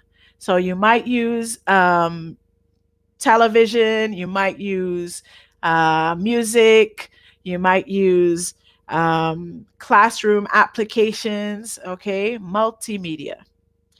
Video conference is like Skype, pretty much, okay? You talk on some application where you can see the other person, maybe talk to more than one person, okay, is a video conference. Authentic. So this ties into what Marina said earlier. Not Marina. Who said it? Grazia. Grazia said that the education should be more related to the world of work. So, authentic situations. Authentic means real. Okay, so we want to connect the classroom content to real situations. Okay, so that's important. I think for me, as a linguist, I want my classes not to just be about grammar, like Barbara said in Spain. I want to have authentic connection to authentic things, okay? The sort of conversation you might have. Okay, so discussion. Hi, Danielle, how are you? Discussion. How much educational technology does your area use, okay? How much in your city? Do you have a big computer program in your schools? Do you have no computer programs? What? How much educational technology is used, okay? And do you think it's important to use educational technology in the classroom? Is it important? What do you think? So how much educational technology does your area use? And do you think it's important to use technology in the classroom? So hi, Danielle, thanks for joining us. Today we are looking at social issues, education, the education edition. So we're talking about education, educational issues, and education in our schools in our area. How much educational technology does your area use? So public schools in my area, I don't think they use a lot of educational technology, but I've never worked in the public school in this prefecture. When I lived years ago, when I lived in Iwate, we didn't have much technology. The classrooms had radios at the junior. Oh, that's not true. In my second last year, we got smart boards. The schools got smart boards. So we had smart boards in the elementary schools in my last 2 years. Okay, so we could use those. The textbooks had a link up with the smart board, so you could put the textbook pages on the smart board. You could see the activities on the smart board. So there was some technology. I think the junior high pretty much had CD players. I don't think there was much more at the junior high. Now, my school, I work at a private school, and we have all of the students have iPads. Okay, so it's possible to do lots of different things. We have a classroom application, so I can put their notes in their iPads. So I can write them on mine and I can send them, and they go into the classroom app and they can underline what they want to underline. They can, if I give them a worksheet, they can fill it in. Okay, so we have a lot of educational technology now in my school. All of my classrooms have projectors and we put things on the whiteboard. It makes it really easy to do listening because the projector, we can also hear sound. So I can do music with my kids, okay? How about you? How much educational technology in your area? Okay, okay. Katerina, I will come back to your words. Barbara says, I think that you must use technology when it is useful to get your teaching and learning objectives. Okay, so you should use it, according to Barbara. But technology is not the solution for everything. There are teachers who think that if you use a PowerPoint presentation, you got it. I agree with you, Barbara. So I try to do a mix because there have been studies that found if you are in university, right, they study 3 types of people. The person who is at the lecture and writes down with a pen or pencil, writes down the notes when the teacher says them. The person who takes a tape recorder and records the notes and then writes them down afterwards. And the person who just takes pictures of the notes on the board, okay? And the person who retained, remembered the least things was the person who just took pictures. Okay, so there is some amount of memory when you write something down. Okay, so this is why I often give my kids something to write down in addition to doing their things on the iPad, because on the iPad you're just clicking, right? So it doesn't really go in as well. Okay, so do you think it's important, and how much educational technology does your area use? So Ekaterina wanted me to check some more words. So let's check those. We have restrict, enhance, and dissection. Okay, restrict, enhance, and dissection. Okay, so restrict means to keep to a small amount. Okay.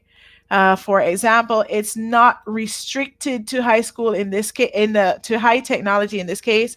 So we're not keeping it only to high technology. You have other things as well. Okay. A diet, for example, is when you restrict your food intake. So you say this amount of food, you restrict it. You don't eat whatever you want.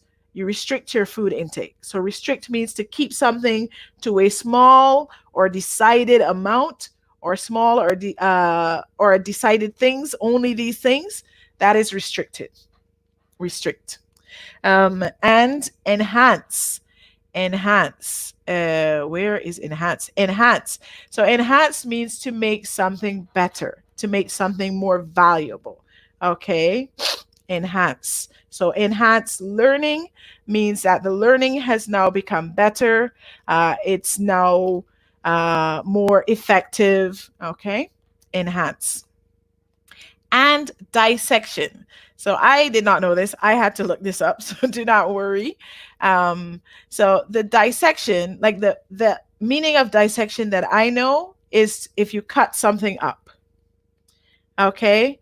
But a dissection can also be a detailed analysis of an idea. Okay. So we can use some programs, okay, to help us study by giving us more details, more explanations. Okay. All right. So what other educational technology does your area use? And do you think it's important? Yes. Okay, Flora, I just did dissection. Okay. So Barbara, no, we did that. Gratia says, now with the virus, all educational technology has improved a lot. Okay. I think it's good because we have to be updated. So yes, so the virus situation itself is bad, but there are some good things coming out of it. So we have seen some updates to educational technology at schools and universities. Unfortunately, not so much in Japan. So hopefully we will get some more development, because we're still at home right now. We're not on lockdown, but we're in a state of emergency, so the children are not at school. And so we need to get, I think we need to get more educational technology going so that they don't fall behind. Students, Ekaterina says students use computers or do computer lessons, but they don't use it for other lessons. So they use the computers only in computer class. And when she was a student, she used computers very rarely, but in her work, they use it always. They always use it. Yes, so I agree. I think it's important for today's student to know how to use a computer, because almost every job uses a computer now. Even if you are like a vocational job, like you are an electrician, you may have your own business and you may have to file your taxes on the computer or something. So you have to use the computer. You can't get away from the computer now. In my classroom, we use a lot, like I said, a lot of technology. We use a lot of games. We use Duolingo for converting the sentences. We use a program called Lyrics Training. Let me write that down because you might want to try it if you haven't. Okay, so Lyrics Training. I think it's just lyricstraining.com, but I'm just going to write Lyrics Training. And this one you can use to listen to English songs and fill in. So they have spaces. Okay. So it's like, today is a day. You just have to fill in the space. Okay. So it's a really good program. And my children like to do it because it's more fun than doing grammar. Okay. All right. So good analysis, everybody. Let's move on. I think we're going to be able to get one more article, and we're going to talk about tertiary education. Tertiary education. How does the World Bank define tertiary education? And what is Sustainable Development Goal number 4? Okay, your 2 questions for this listening are, how does the World Bank define tertiary education?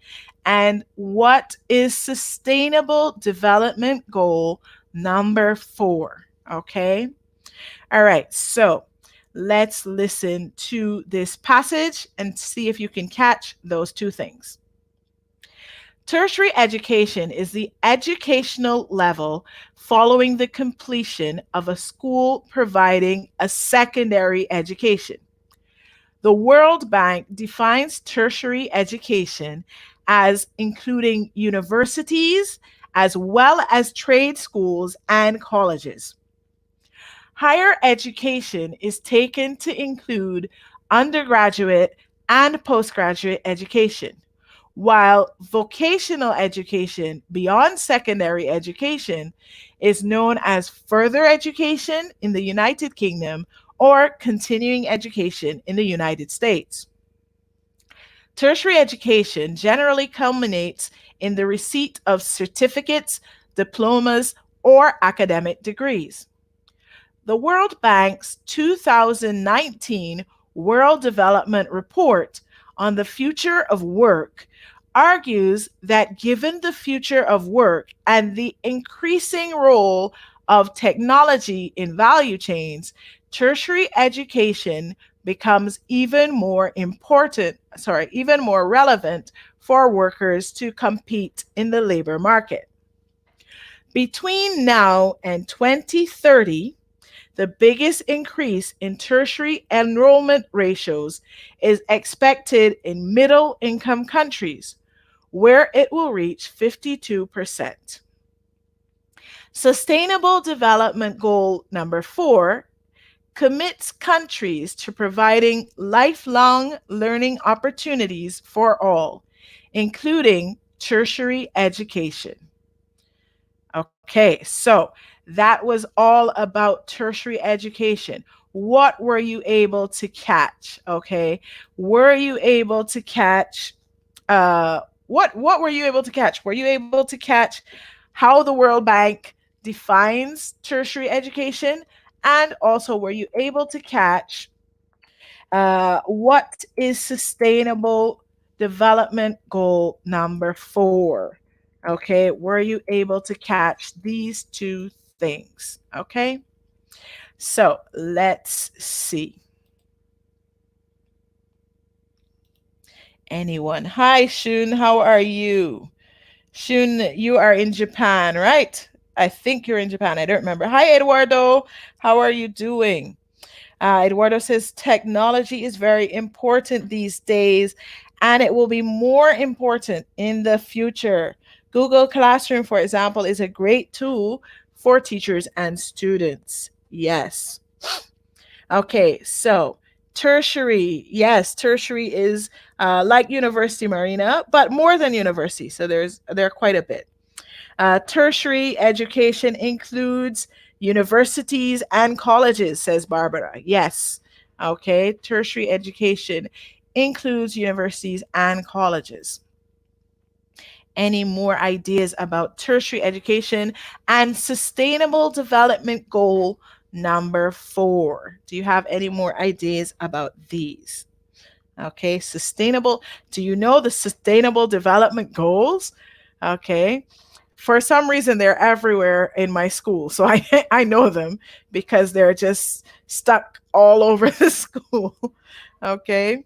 But what is the Sustainable Development Goal number 4? And how does the World Bank define tertiary education? Yes, so Georgiodor, maybe, I don't know, says tertiary education is following secondary. So remember, in Barbados, we have primary education, secondary education, and then tertiary, okay? So after high school, after secondary, usually after 18 years old, is tertiary education. Yes, Daniel, high school is secondary education, okay? So these words, actually, primary, secondary, and tertiary, just have to do with 1, 2, and 3, okay? Those are just the meaning is just 1, 2, and 3, okay? So we could have, it's not just related to education. We can have a primary source. When you are studying something, a primary source is when you go and talk to the person directly, when you go and talk to an expert, okay? A secondary source is when you read a book, okay? Because someone else talked to the expert, someone else did the research, and it's 2 connections away, okay? So we use primary and secondary and tertiary in many different senses. All right. So Flora says, provide the lifelong opportunity for education. Yes, that is sustainable development goal number 4. Good job, Flora. Thank you. Let's look at tertiary education. Let's read. Tertiary education is the educational level following the completion of a school providing secondary education. So secondary or high school, and then tertiary. The World Bank defines tertiary education as including universities as well as trade schools and colleges. Okay. Higher education is taken to include undergraduate and postgraduate education, while vocational education beyond secondary education is known as further education in the United Kingdom or continuing education in the United States. Tertiary education generally culminates in the receipt of certificates, diplomas, or academic degrees. The World Bank's 2019 World Development Report on the Future of Work argues that given the future of work and the increasing role of technology in the value chains, tertiary education becomes even more relevant for workers to compete in the labor market. Between now and 2030, the biggest increase in tertiary enrollment ratios is expected in middle-income countries, where it will reach 52%. Sustainable Development Goals, SDG number 4, commits countries to providing lifelong learning opportunities for all, including tertiary education. Okay, so some vocabulary. Like we said, tertiary is just third. Primary, secondary, tertiary. A trade school is where you learn a skill. Okay, so you learn to be an electrician, you learn to be a seamstress, you learn to be a cook. Okay, it's a school for a practical skill. You don't study books every day. Culminate. Okay, culminate means to end in. Okay, for example, in my country, we have a festival called Crop Over. It culminates in Kadooment Day on the first day of August. So the last thing in the festival is Kadooment Day. Culminate means to end in something, end with something. Okay. Value chain is just the chain, the process in a company to produce a product or a service. Okay, so in the value chain, you will need, they said in the value chain, you will need technology. Okay, so to be a part of a work, an office, you need to have technology. Okay, and so you need to go to tertiary education so that you can get those skills. Enrollment means to join a school. Okay, if you are on the list of students in a school, you are enrolled in the school. tertiary enrollment ratios. Okay, so it will increase the most in middle income countries. Middle income countries, I looked it up. It is defined as a country where the gross national income, so how much money this country makes, these people make, national income, is between $1,026, okay, to $12,375 per capita. Capita is 1,000 people. Okay, so if your country makes more than this, okay, if people make more than that in your country, you are a high income country. Barbados is a high income country. Japan is a high income country. Okay, middle income countries will have the most increase in tertiary education. Next words, college and university. These words depend on who you ask, because in America, the idea of college is the British idea of university. Some people think of a college as one school inside a university. My secondary school is called college. The name is Harrison College. So college is quite a difficult word to define. It depends on where you are and who you talk to. Sometimes it is the same as university. Admission means to go into something. Okay, so to go into school, you need admission. You need to be admitted, you need to apply, and they say yes, and then you can be admitted, okay? But we also use this, for example, if you go to the cinema, you pay and you get a ticket. That's an admission ticket, okay, for a concert. So to go into something is admission. And tuition is what you pay in order to study classes, okay? That's the money you pay to study classes.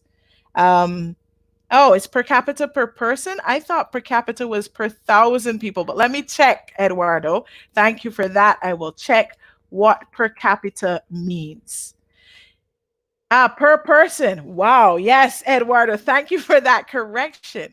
Wow. So it's each person making this amount of money. If your people generally are making more than $12,000 a year per person. If your people are making more than $12,000 per year, they are a high income country, okay?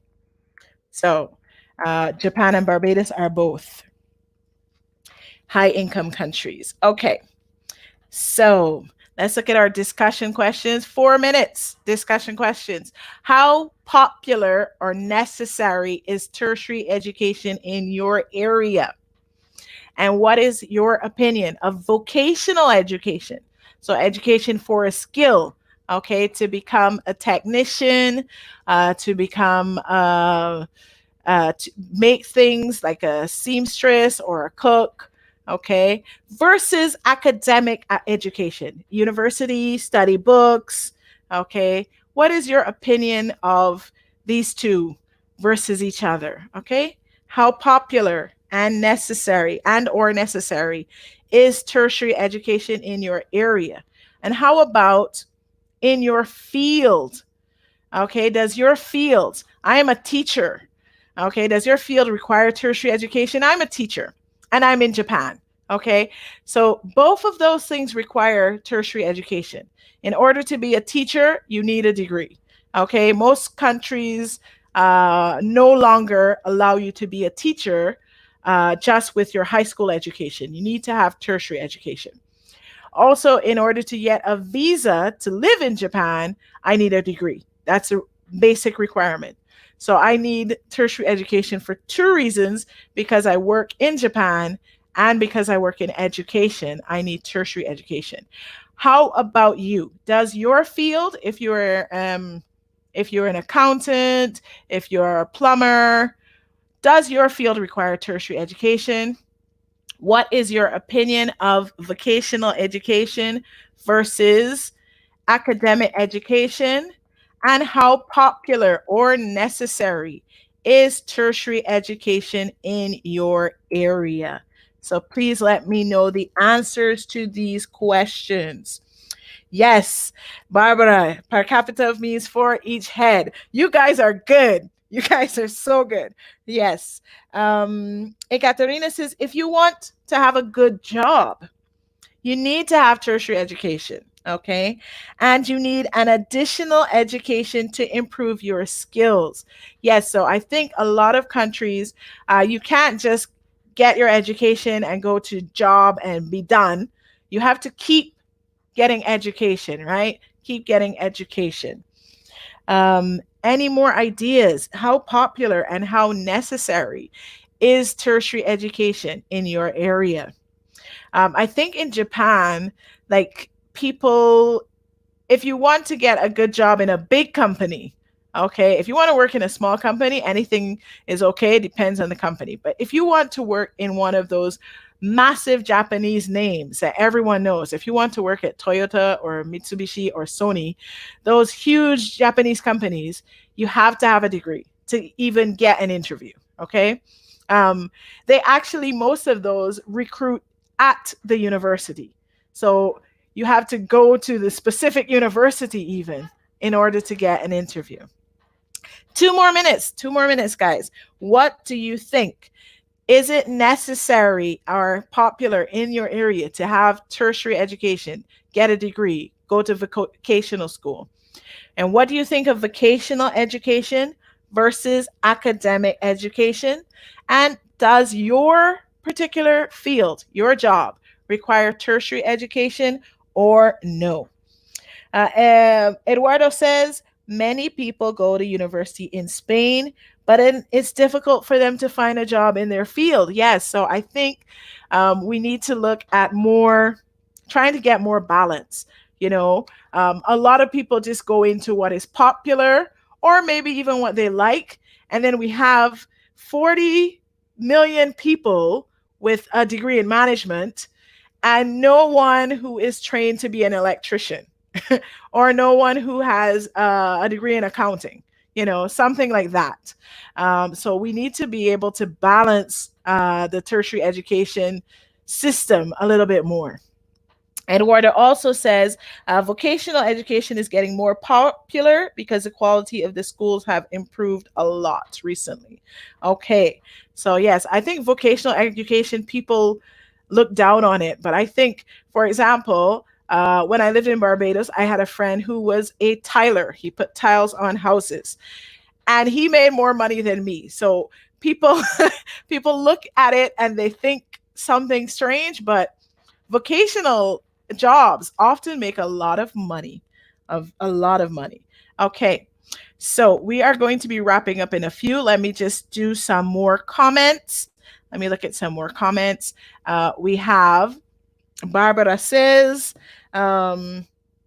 she thinks that lately academic education is coming into vocational education as universities educate you almost only for the company. So they're coming together, she says. Okay, the academic education, the books, they are trying to push you into the companies. The universities want you to get a job. So it's becoming more vocational, she says. Okay. In her opinion, in every education, secondary or tertiary, vocational or academic, it's important to give a general education and not prepare only for a job. Okay. Thank you guys very much. Today is the last class of the day.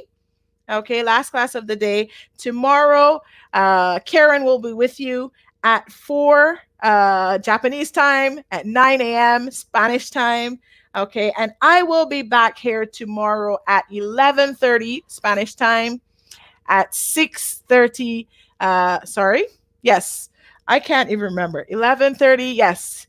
6:30 Japanese time. So I will see you guys again tomorrow. We're doing social issues again. Tomorrow we're looking at the family. Okay, so thank you very much for all of your great comments. I will see you guys tomorrow again, second last day of classes. See you guys later. Bye.